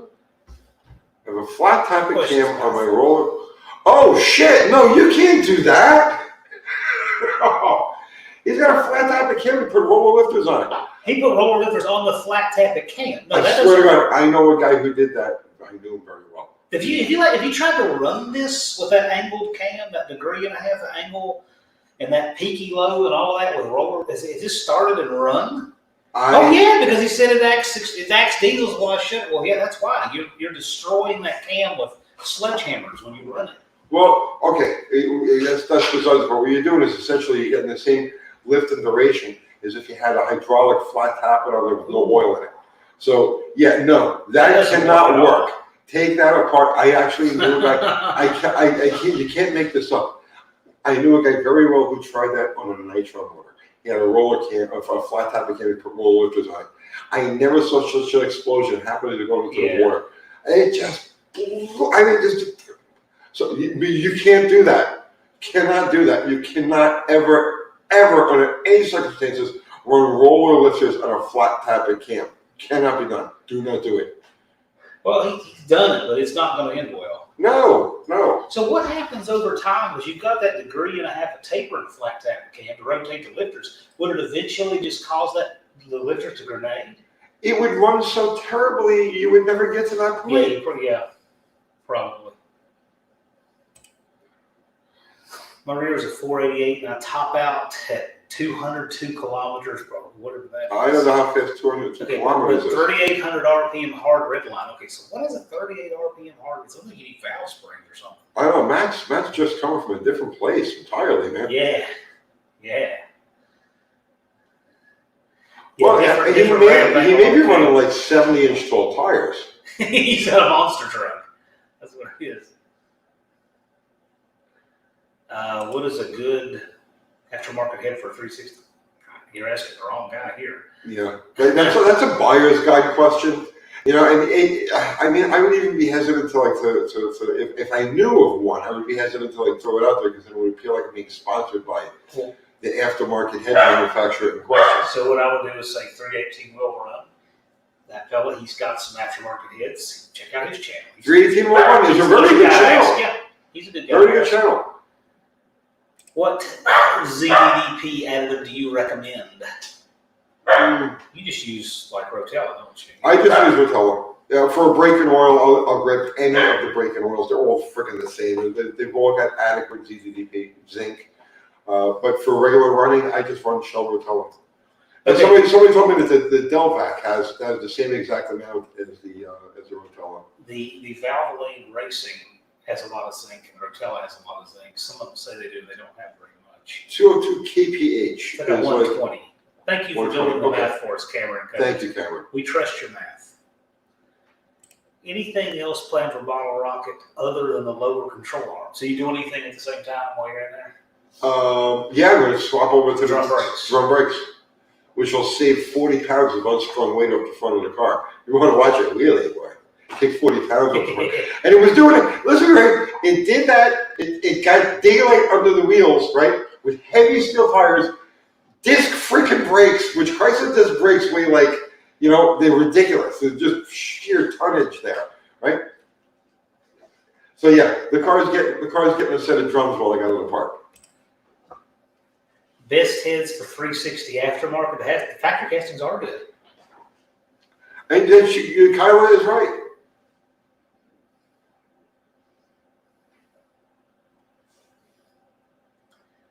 Is it Kyla or Kayla? How do you pronounce it? Kyla or Kayla? You ever use Unilug or strictly correct bolt pattern mags? On street cars, yeah, I've used Unilug. I have Unilugs on my Dark Sport because that's what they were running on in the 80s. Yes. If you're going to run a Unilug, you make sure to get those washers. And they do reproduce the washers now. You're not stuck just finding factory Krager washers. Well, the trick to running the Unilug is to make sure you get the right depth. Lug nut. That's what most people get wrong. That's you what get deep studs because the register's an inch thick. It's 1 inch thick. Mm-hmm. And so your studs, I actually measured on mine. You need 5/8 of an inch more stud to have an NHR sanctioning or wheel stud. Well, I'm maybe talking about the legality of it. Yeah, the thread engagement. The thread engagement and like because the Unilug lug nuts are different than they have a specific length shank, so that you're not crushing the washer, right? And then it tightens down on the washer. So if you're going to use a Unilug wheel, you need Unilug washers, but you also need the very specific Unilug lug nuts.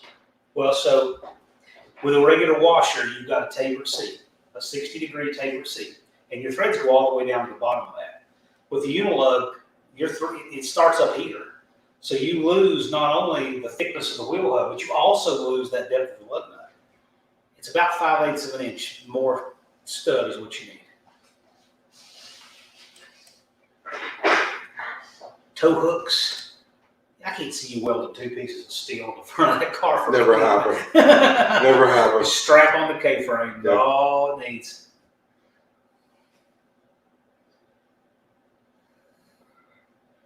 Hello Timberland shoes.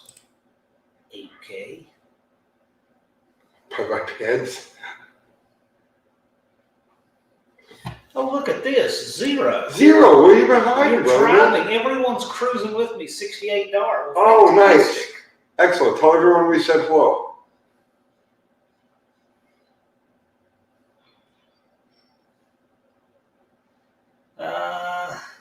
What was here?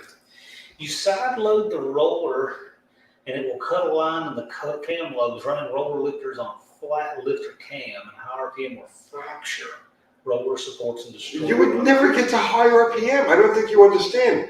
There's no duration. You'll get lift, but you the lift. Well, yeah, the lift will be the same because you go from the nose to the base circle is going to be the same distance, right?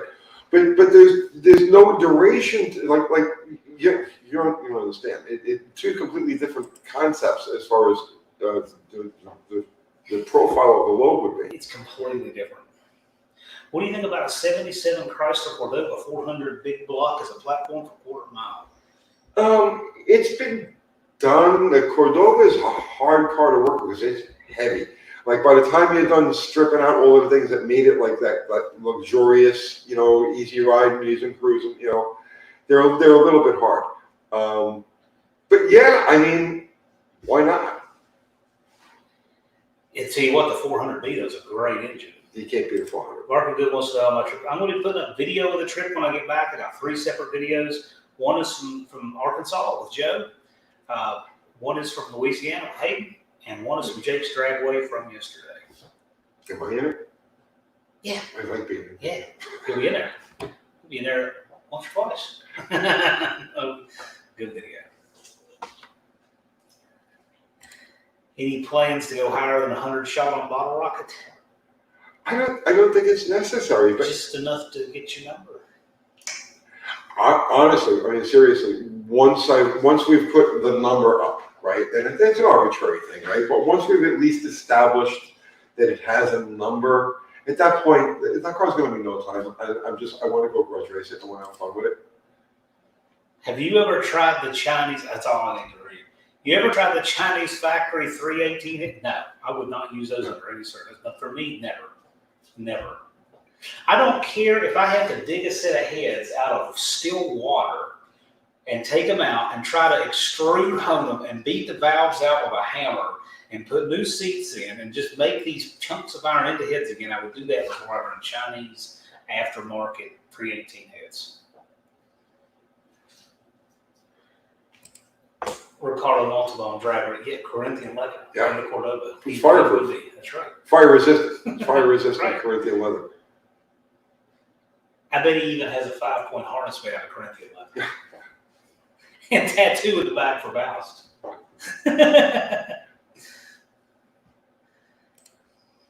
Have you ever heard of folks running solid lifter on a hydraulic cam?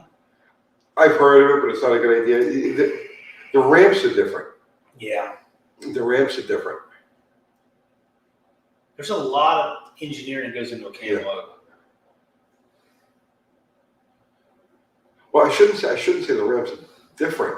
There's a transition period. Okay, I know what the hell is the name of it now. When you go from the base circle to the actual ramp, it's called a approach ramp. Yeah, I can't think of the name for it. I can't think of the name of it. Yeah, I know what you're talking about.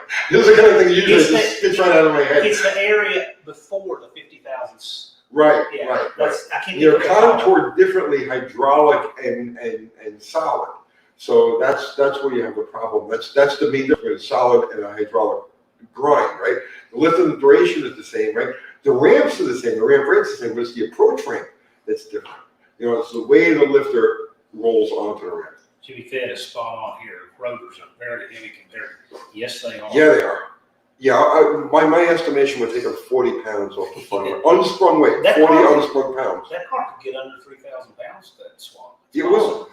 Plus the block. Now remember, the motor that's in there now is just a mule. It's just something we just slam together out of shit.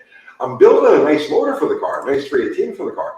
And I'm taking weight off of that. So I have like probably another 20, 25 pounds of weight off of the engine going in there. Hey, Bugmeister, used to joke me, port my heads, back face my intake valves, weld up my heat crossover, modified my distributor. Tell us how that's How- running now. How is it running? How about that? How did it work? How about that? Huh. Olive says, for any digression fodder, the new shop kid he's expecting need a bunch of kitten names now. Well, Slaghammer, you could name one of them after the gambler card. Name it Slaghammer. I had a friend of mine come over. I had a litter of kittens. I had a friend come over, just drunk out of his fucking mind and named them. And one of them was Mr. Roast Beef, and he was my favorite. He died. It was Mr. Roast Beef, and who was the other one? Oh jeez, I can't remember their names right now. But Mr. Roast Beef too. So I'm not sure exactly what to say here. 283 4-speed 411 gear. Where should the power start for a fun cruiser? Like where should his power band be? Well, he's realistic. Fun cruiser that's a little faster. That's great. Little fast means you'll get like into the 15s or thereabouts. You know, like a low 15-second car is fun, fast. You know. Yeah. Where should the power start? Early. You'll be happier if it's down lower. Yeah. You don't want to wait for it. You want the power in the 2,000, 3,000 RPM range. Any tips for cleaning the surface rust off a crank at home? Tell you what I've discovered, at least with a small block Mopar. If you get the strips that are made for the power little oscillating sanders, that strip is exactly twice the width of a small block Mopar rod journal. Exactly double. So if you fold that and cut it straight in half, it'll fit perfectly in there, and you can use like a piece of 400 grit and some oil and just polish away and measure. 400 actually seems a little intense. It depends on how much rust you're talking about. Yeah, I would use Scotch-Brite. Generally, I'll use Scotch-Brite on that. You know. You can always go up. You can go up to 1,000. You can. Yeah, but I mean, how much rust are we talking about? Is it like laid out in the rain rust? Or is it like flash rust that just appeared over 20 years?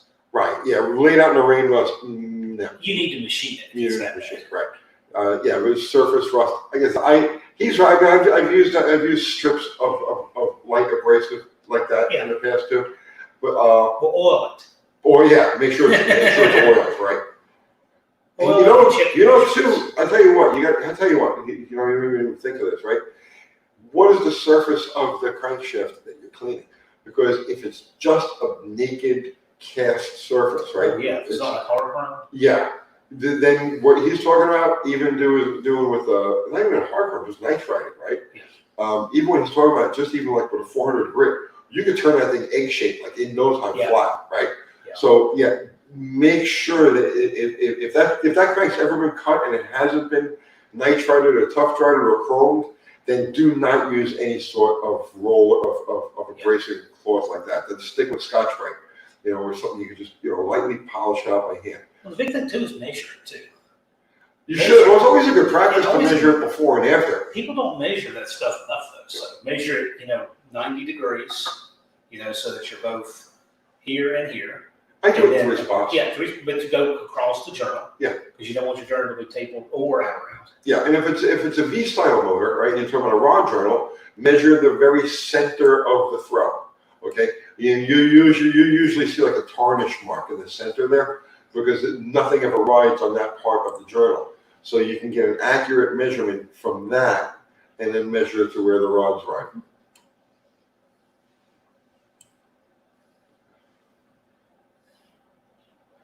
They got cat names going on. Cat names? Here we go. Here's Kurt's. For craps a lot. There you go. Here you go. This is for you. Bitch names.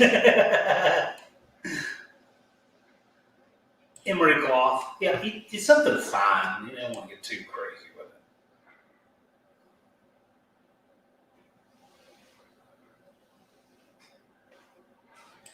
Oh, 360 crank in a 318. Why not a 360 crank in a 360? Yeah, really. Because Why would those you are do so that? cheap. There's no real reason to do that. I mean, if you did do it, you'd cut the mains down. You have to cut the mains down from 281 to 250, but Again, for the price you're going to spend to pay a machine shop to cut those mains down, See, I couldn't have done just that. use the 360. I couldn't have done it either. What was that? You knew A number? exactly what to cut it Just down look at the number. The machine shop, I promise you, will charge you more money to cut those mains down than you will spend to find a 360 roller block.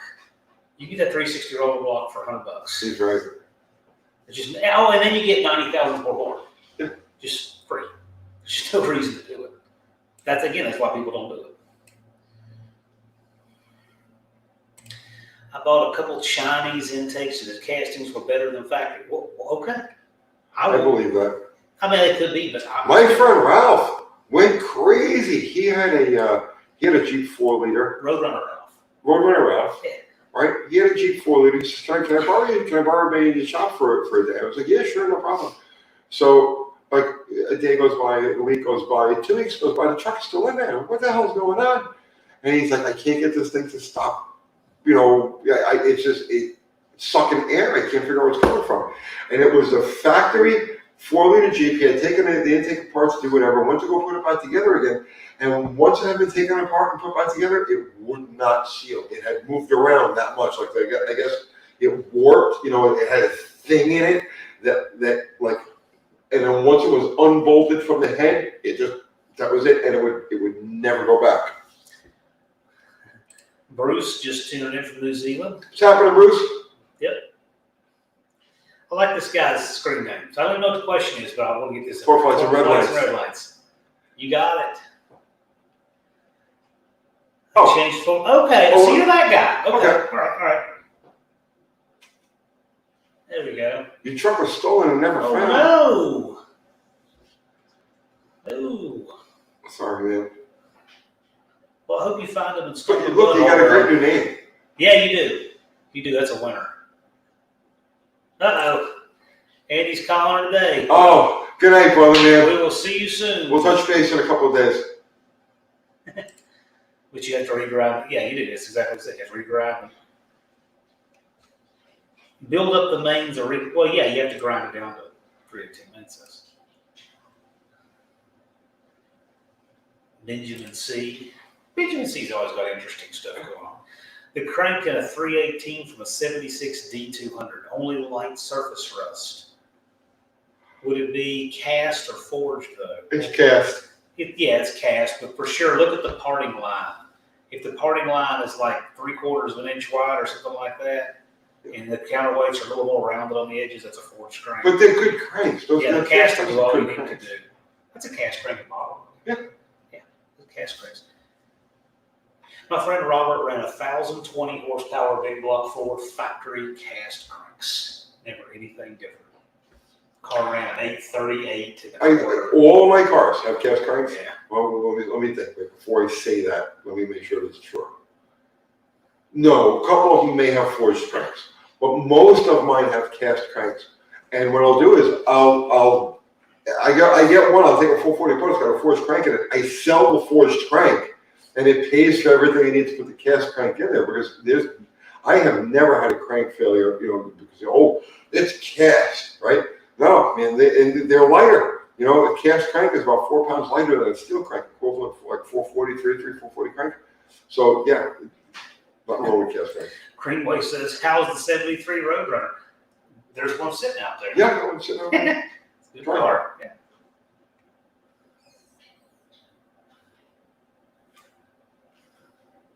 Shorts at the knee, no shorter. Agreed. No, no For shorts. someone with the name Eric? No shorts. Yeah. Men should not wear shorts. Men should never wear shorts. Shorts.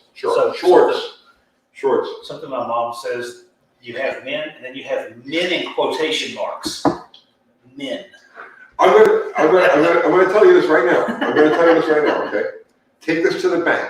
Seriously, take this to the bank. Right? This is one of the absolute truths. One of those absolute universal truths that can never be unknown, right? There is nothing sillier than a naked man.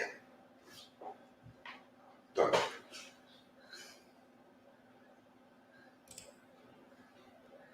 I just hate thinking what's going to happen to this comment stream over here now. Let's see what happens. My 727 is low engaging at first, and then it works fine. Check your fluid. It could be a pump on its way out. It could be. But the thing is, people will start diagnosing fluid needs to be clean and warm, running on the level. Check it before you begin any diagnosis, because that's the problem 9 times out of 10 with any automatic is that. And then after that, like you said, it could be a pump. Just check that there's a port right on the side. Screw a gauge in so you can see exactly without taking anything apart. Now, how would you, well, it's really not where you can. Okay, so if the pump is weak, is there a way to raise the line pressure? You can raise it. To help compensate? You can, but it's going to be a Band-Aid fix, because if the pump is so worn that it's starting to be weak, you're already through that surface, it's just going to go fast. So you're not going to fix anything for very long like that. And the pump's easy to change. Once it's out, just pop it out.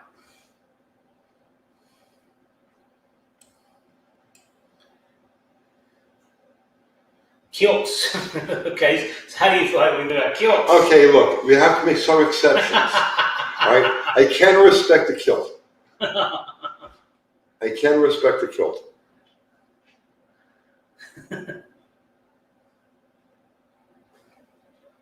So let me tell you, speaking of kilts, there's the Highland Games, all right? I used to train with those guys, and they would do like the sheep toss. Those are the ones that, they throw the log. Yeah. And so we would do this stuff, but these guys would compete, and they would compete in kilts. And they had to have a rule for some of these guys that says you may not go commando under the kilts. That was a rule because those guys would do it.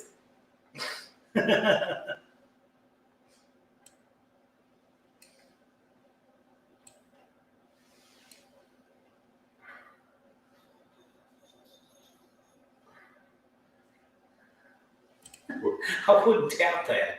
His wardrobe is out. I wouldn't doubt that, yeah. We go to You're Carlisle. a man of style and taste. When we go to Carlisle, we can't say this year. We're not going to say the first UTG shirt. There's going to be a lot up there, probably. Our New Balance shoes balanced. Who knows? Because I'm so out of balance, I would never notice. Rebuilt, new pump, good pressure. Okay, well, in that case, Slow going into gear. It's going to be an internal seal. yeah, could be just your valve body. Could be the way the pressure's set up on the valve body.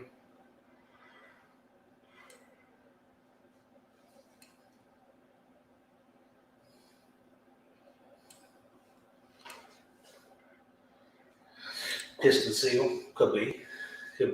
I'll tell you, on those piston seals, it's very easy to flip one of those around and get the lip going the wrong way. I actually showed that in a video, how to get that piston seal on the right way. I work on cars and kilts all the time. Well, good for you. I'm so glad I'm not your neighbor, but good for you. 86 D150 360 Mopar crate motor, open headers. How far after paint stops burning off do I cut the collector?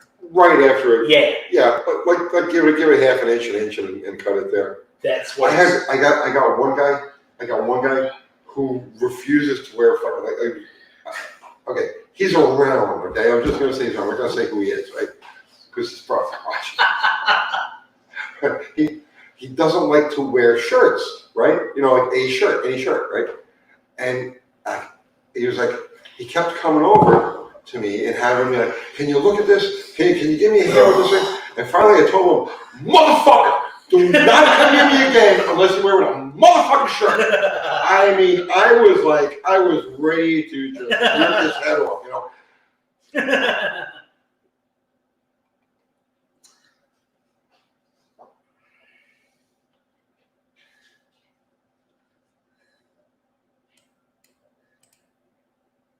Sometimes I work on cars in long skirts. Yeah, go for it. Yeah, but how if you're a chick? Exactly. You wear whatever you want. None of that applies to you. You can wear shorts. I never wear a short when I'm at home in the warm, and that's awesome. Just don't send a picture. Yeah, no, I mean, absolutely. I fully encourage anybody to do anything they want Except around my their neighbors. house. Except Right? my neighbors. Right? But don't come to me. Don't be like, see how close he is to me, right? Like, don't be this close to me and not wearing a fucking shirt, right? No. Yeah, no. Like, just don't do that. If you Okay? don't live on my block, I don't care if you work on your car in like tidy whities and flip flops. Oh, he can work on his car. He can work on his car wearing anything. He can wear salad. I don't fucking care, right? But don't come to me in my space not dressed. You know what I'm saying? No. What's your favorite A-body? Well, I have 3 of them.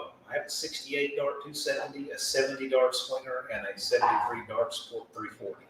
And I'm good. I like those too. I like others. The A-bodies rule. I like them a lot. Now I'm trying to figure out who he is. Send me a UTG shirt. Here we go. Here's a good question. Do you go swimming? Do you go swimming with jeans on? First, I don't swim. The better question I'm is, not a fish. Do I look like a fish? Do I have gills? I don't swim. you don't swim on purpose. Yeah, if I had to swim, right? Like, if I was having to escape from something, then Right. yeah, I would be wearing my jeans, and of course. Exactly. That's exactly right. I mean, I might be swimming, but it's only because I got a car in the lake. Or I'm Exactly. with Yeah, Ted Kennedy or right. something. I If mean, my car is submerged and I have to swim to the surface, no, I'm not going to take my jeans off. This signs no shirt, no shoes, no service. I was in New Orleans. You I saw a would, sign. I don't need you wouldn't know what a death glare you would get when you walk through the fucking door. You don't have to need a sign. I saw a sign in New Orleans that said, no shirt, no shoes, no mask, no service, pants optional. And that was by the city of New Orleans printed those signs and put up. I'm not making that up. Yes, it is. Dale's Cadillac shirt. See, I should have a different attitude about shirts. When I see somebody wearing a really ridiculous shirt that just is so offensive, say, at least I wear it. At least the dude is wearing it. Exactly. At least you're wearing something. That's right. We have clothes for a reason. Here we go. Here's a good one. How do you resist fighting with the internet experts? I get a kick out of them. They're on every one of them. Right? Here's a good one. So over on the Troll channel, I read in the comments. So I go about once a week and just read the comments. I can't watch the video. The video is just something like that. But the comments, these people had come up with this grand theory that I was somebody's Facebook troll. And the best part of it is, I don't have a Facebook account. I have never used Facebook in my life. And these people have already pegged me through their evidence. I don't know what you're talking about. I know. It's entertaining. If it isn't, Dude, I saw one of them where evidently I was thrown out of a track. Oh, really? I took Bottom Rocket to a track and they threw me out because it wouldn't pass tech or some shit like that. No, I don't recall that.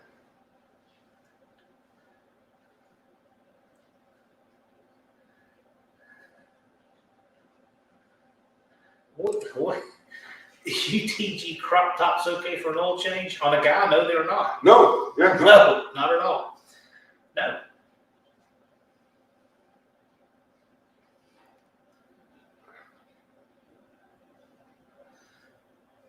Sonny Ray, it was everyone. Oh, I got lots of trolls. Tony has a channel that trolls him. I actually have a someone who is impersonating me. I have a troll that's using my name and image on their troll channel. I have this guy. You can't make this look. You can't make this stuff up. Dee Dee's Beat Shop. Dee, what's happening, brother man?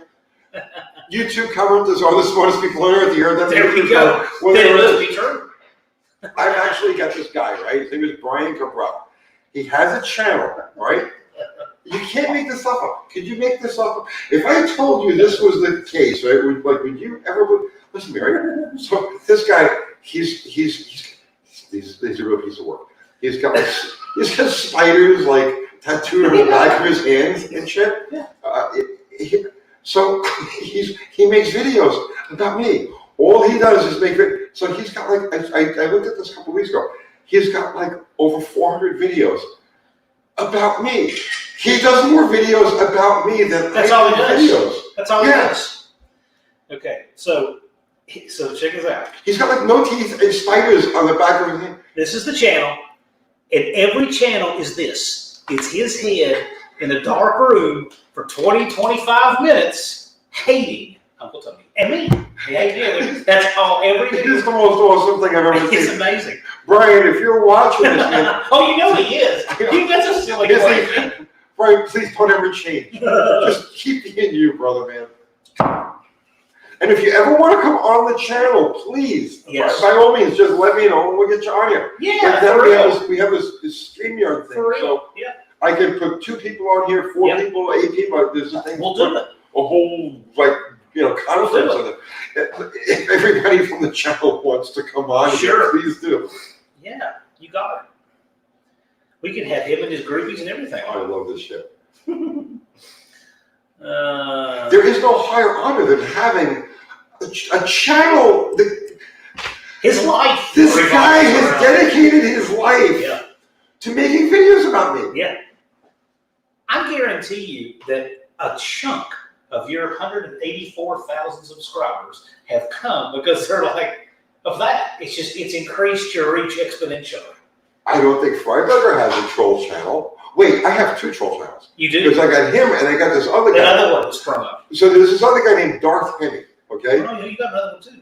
And I'm pretty sure, Find it. I think he works I for think Weisco Pistons, believe it or not. Really? Right? Yeah, I'm pretty Well, that's sure why he he works knows for everything. He has a channel called Darth Henny.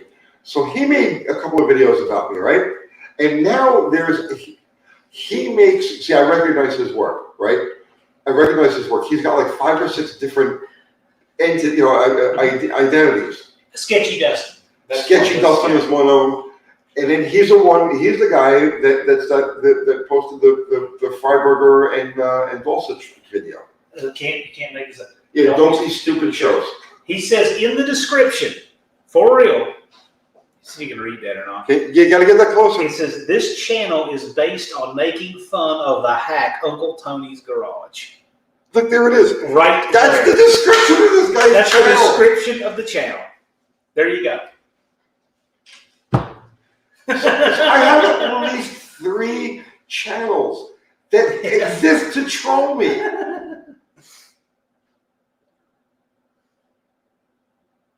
It's just awesome.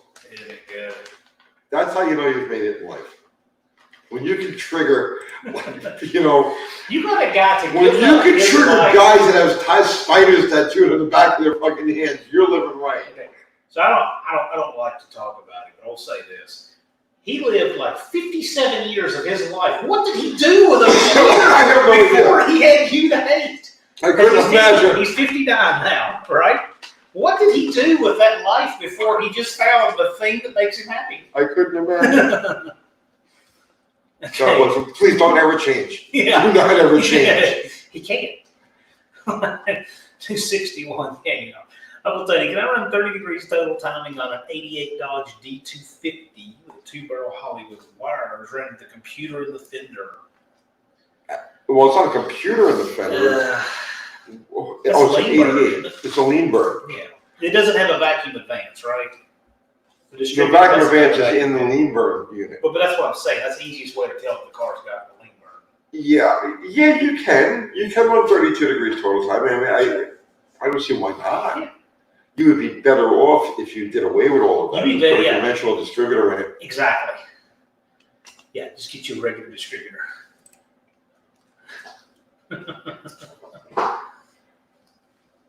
Yeah, here we go. Yeah, no vacuum advance. Yeah, it's a lean burn. So take out the distributor, and the only thing that distributor is good for is if you have a locked out total timing situation, Yeah. like a race car. So sit it on the shelf, and then find you a regular vacuum advance distributor, and just plug it into a regular ECU, just Yeah. a 4-pin deal. And then say timing And for just that. go. Yeah. Be much happier.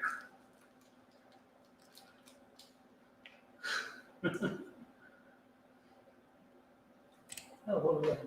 After my very first YouTube video, he was directed by the algorithm. You can see exactly. There you go.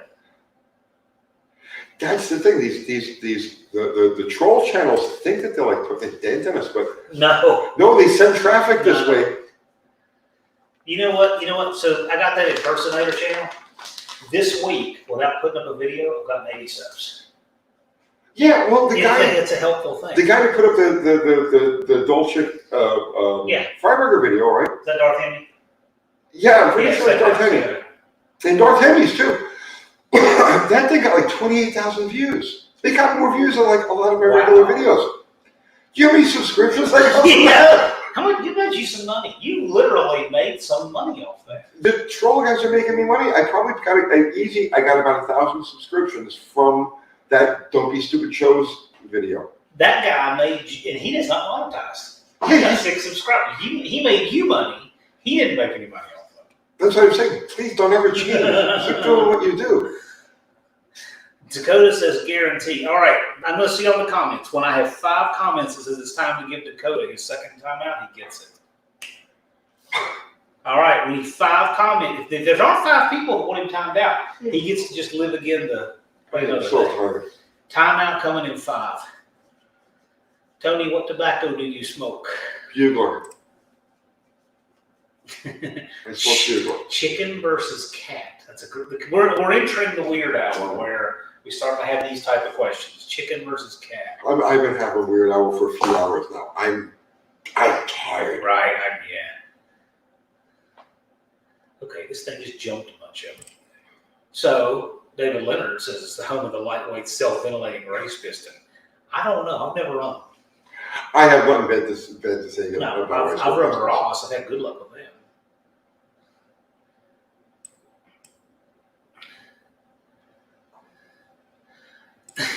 I hate my kids. Just spill paint all over my living room. Happy Mother's Day. Yeah. How about a Hemi in the Fox body? Okay. Go ahead. Yeah. I'd like to see I'll wait. Ooh. The dude with the troll chair wears shorts every day and has the softest hands in his town. He's got spiders tattooed on the back of his hands. I'm neither of the hoes. And no teeth. He doesn't have any teeth. No. I mean, I'm missing a couple here and there, but this guy's got no fucking teeth.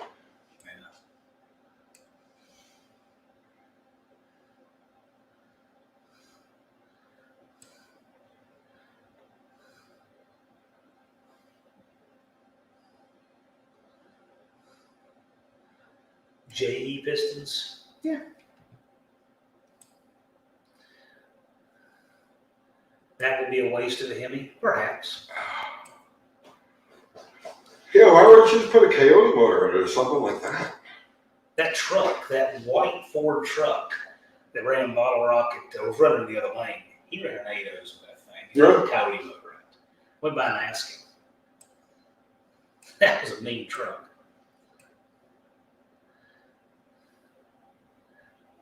Can't we all just get along? Sure. I get along with everybody. Yeah, they don't get along with me, but I get along with everybody. Right. Why not? All right, when we go see the 73 Roadrunner on the channel. At some point. Next time you do a video in the driveway? Yeah, I got so many other cars that have to get done first. Right.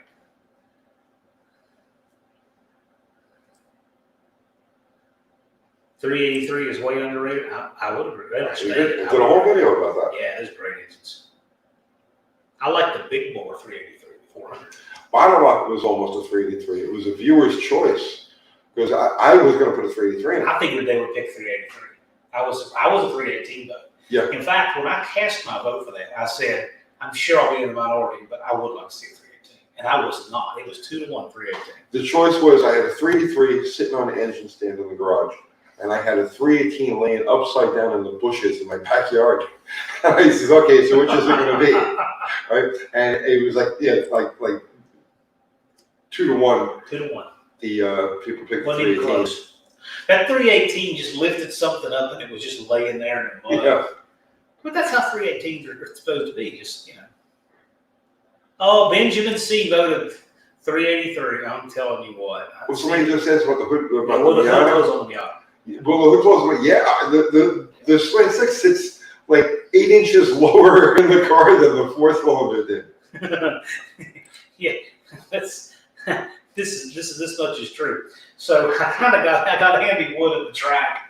Well, I made a phone call or a couple to see if there was a lower control arm bushing just happened to be in stock at a parts store. I knew it wouldn't be, but I'm like, I gotta ask. If there's a dusty old box on the shelf and somebody has one locally, we're going to do this thing. We'll get it in there. So Andy says, I'll give you $10,000 if they have one in stock. So after the person said no and I hung up real stealthy, I said, you do? Well, I'm going to give you the phone to the man who's going to come pick it up right now. And Andy just clinched up when I handed the phone. My heart dropped. I'm like, oh shit. I They're got going to start ripping this thing apart. I got to find tools. Oh my God, I man. got him good. Made him worry for just a little minute.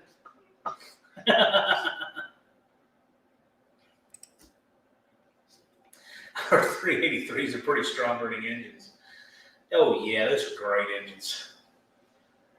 Well, wait a minute. Jupiter Mustang Mike is saying blame it on John Woodworth. Personally, I blame John Woodworth. John Woodworth. How you doing, John? You know what's funny? He makes that same comment about the squirrels, but every once in a while he'll say something else, and it's this very, eloquent state. It's very intelligent, and I'm sure it is. and he just never posts like that. But do you hedge your choice? Did you build a 383 or 440? 383. Yeah, I agree with that. 440 for certain applications, like my 67 Charger has a 440 in it, because it needs it. You know what I mean? It's like, but I definitely prefer the 383. Slight nick on a rod journal on a current camera and send it. Probably. Yeah. I have to see it, but Yeah, probably you're fine.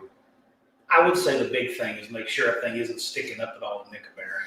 Yeah. Other than that, Nothing over the surface. no. Under the surface, don't stress it too much. It's going to fill with oil. But when you do that, it displaces metal. So you always have an over and an under. Right. And you want to address the over off and the under, don't worry about it. Right. Bingo.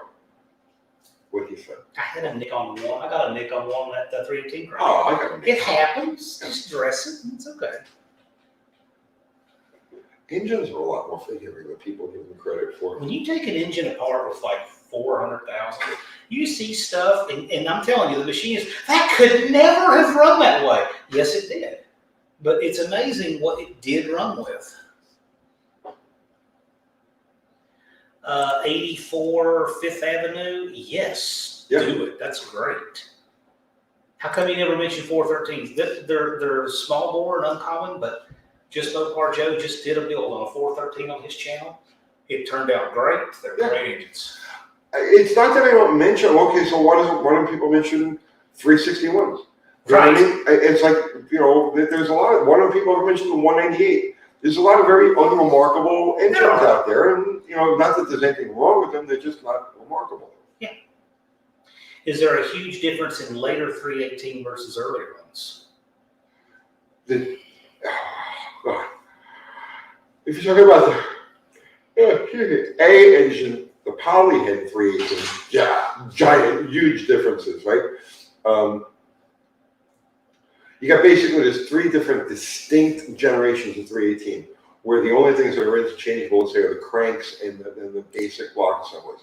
So you get the polyhead, you get the LA, and the Magnum, right? And so those are three distinct families that have their own valve train stuff, their own heads and intake manifolds and exhausts and all that other shit. I like this. Does this channel make enough to hire a full-time mechanic? It already has. What is this? John, is Mork from Ork? I don't know. Yeah. He's dead now. A lot of crappy campers have 413 done. Yeah, they do. So here's the deal. The 318 only got popular once the 340 got hard to find, but it was a great engine. And now the 440s are harder to find. People are starting to look at those 413s. The 413 was actually, if I'm not mistaken, I could be wrong, but I believe the 413 was in production until the very end. So you'll find 1978 cast, so I found 1979 cast 440s. And they stopped being available in 78, but I guess they had enough warranties and whatnot that they cast them in 1979 also. So the 413 was cast right to the end. This guy's got a good question. Building a Carb 360 Magnum for a daily driver. How can I increase the efficiency, like your daily driver? Can I put 318 heads on it or something? There's nothing wrong with those Magnum heads. They're highly efficient. Yeah, they are more efficient. Honestly, there's not much you can do to that motor. there's not much you can do to the motor internally to make it more efficient. It's a pretty efficient package as it is. It's all gonna be in your tuning around it, having your ignition curve right and having your carburetor tuned correctly, and not just jetted correctly, or not just, but set up correctly. That's where all of your efficiency is gonna be at. And your biggest bang for the buck is gonna be in your ignition. And it's not, keep putting a hotter ignition, you don't need a hotter ignition, yes, but getting the curve right. Having the curve right is the biggest single performance improvement efficiency and performance improvement you find. AMC 258 worth rebuilding, or go with the 258? Yeah, I love that engine. That's a great great engine. They always sound so willing, right? They're great engines. Right? The small AMC 6s always sound so willing. They're just like they're runners. Yeah, They're great engines. Yeah, I like those. Okay, so you can go with a 258 carbon. You can do all that. You can. Those are good engines too, but I like the 258. It's a good, happy engine. It's a happy motor. Not that the 4-liter isn't happy, but the 258 is very happy. 258, I think it's a little bit more durable too, truthfully. Let's start winding this down. Wrap it up. Yeah. Wrap it up.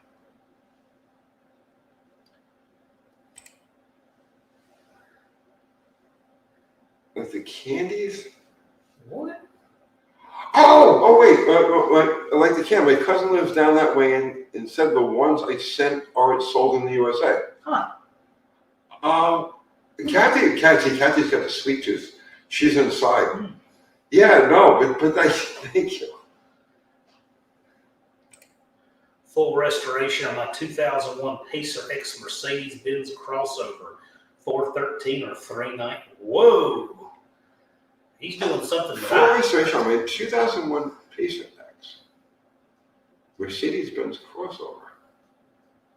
So I go 413 or 390. Oh. Huh. I don't know.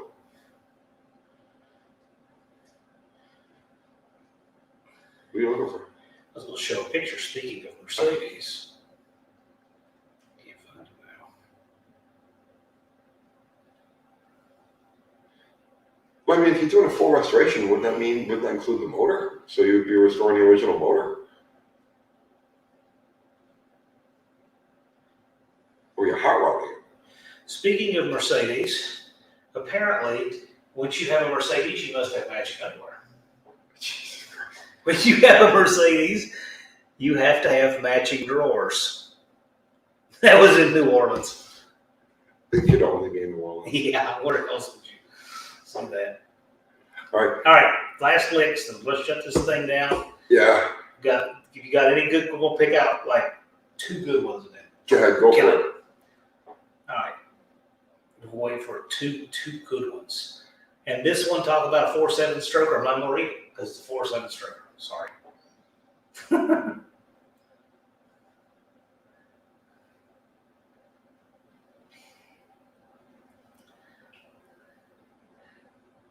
See, it's thinking it's going to jump because they're all coming up with that one question to rule them all.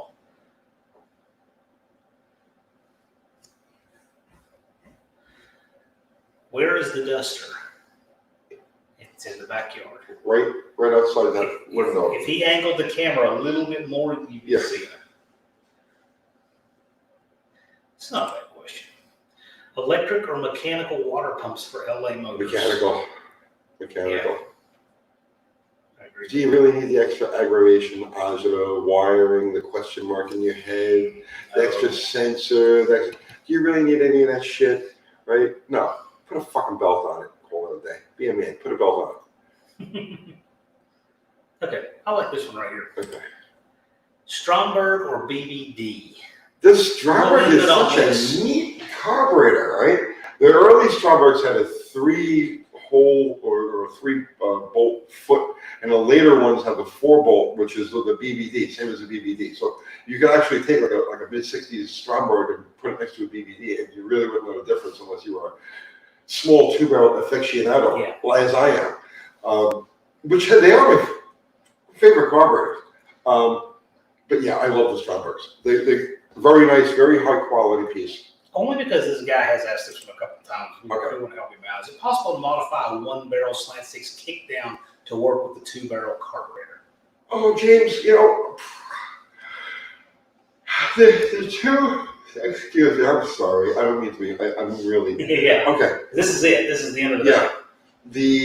The 1-barrel opens east to west. The 2-barrel opens north to south.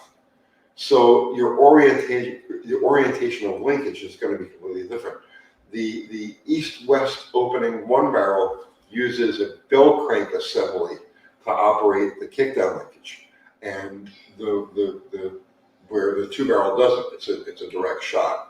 So my answer would be put a cable on it. Just put a cable on it. All right. Handle That's that. the easiest way. Thanks. It's been a fun stream. It has been a fun stream. I'm sorry, well, I'm really kind of short. It's almost 2.5 hours. So when we think about Bottle Rocket to going out and avenging that, what are you thinking? I have to think about that because I Avenging don't that want and kinda trying to think about it. we were talking about it at the track, but I don't want to rush through things. Yeah. I want to convert the car over to the drums in the front. There's some geometry changes I want to make to the Right. linkage. It'll be within the next 2 or 3 weeks, but a channel can't subsist on one Sure. project car alone. Right. So I need to, Okay. I have the guy, well, here's what's coming up. The carburetor, my friend Austin with the 65 Fury, he'll be by this week. So we're gonna take care of that. I have a possible, almost definite, 1965 F-250 with a 362. How cool. 352. 352. How cool. That's gonna be, he wants me to get this thing running. It's been laying around for 20 years. I like that. Yeah. So I've got that possibly coming into the shop midweek. I've got, all of the parts are in, I think all of the parts are for the Hemi GTX. So that'll be on Friday coming up. So I don't really have much time to devote to Bottle Rocket over the next week or two. So I'm not sure exactly when we're going to get it all back together again. We got a lot of stuff going on in this town. And I got a really cool 68 Mercury Cougar that I actually stopped this guy in traffic. I was like, I love your car, man. And he's the one that's on a feature on the channel. So he'll be along this week also. That we're going to do like a walk around and drive with his car. So I got a lot of stuff going on. It's hard for me to devote the time that Bottle Rocket needs to Bottle Rocket right now. And we still have Plan Z, which we got to get out. Unfinished projects. It's Plan Z. Plan Z, yes. All right. Thanks, All right. Guys. Thanks for all the folks that send super chats. Yes, absolutely. Really appreciate that. Thanks everybody who just contributed to the conversation. You know, we're not here for the money. We're here. This is This my is a favorite. blast. I love Sunday nights. You know, it's the only time we really get to commune with, you know, our people. I stayed an extra day on the road just to hang out. Just to be here. This is so much fun. So, Thanks, Fubar, guys. thank you. Ari, Zero, Zero. right? Well, Zero's got the night off. He's out cruising. But Oh, he's Zero's nice. cruising. But look at Zero is everywhere. Fubar the Right. Axe. He's always Fubar, there. the axe is always there. You guys are awesome. All right, So, thanks, guys. Thank you so much. I'll see you tomorrow. In this broadcast. Good night, guys. Yeah.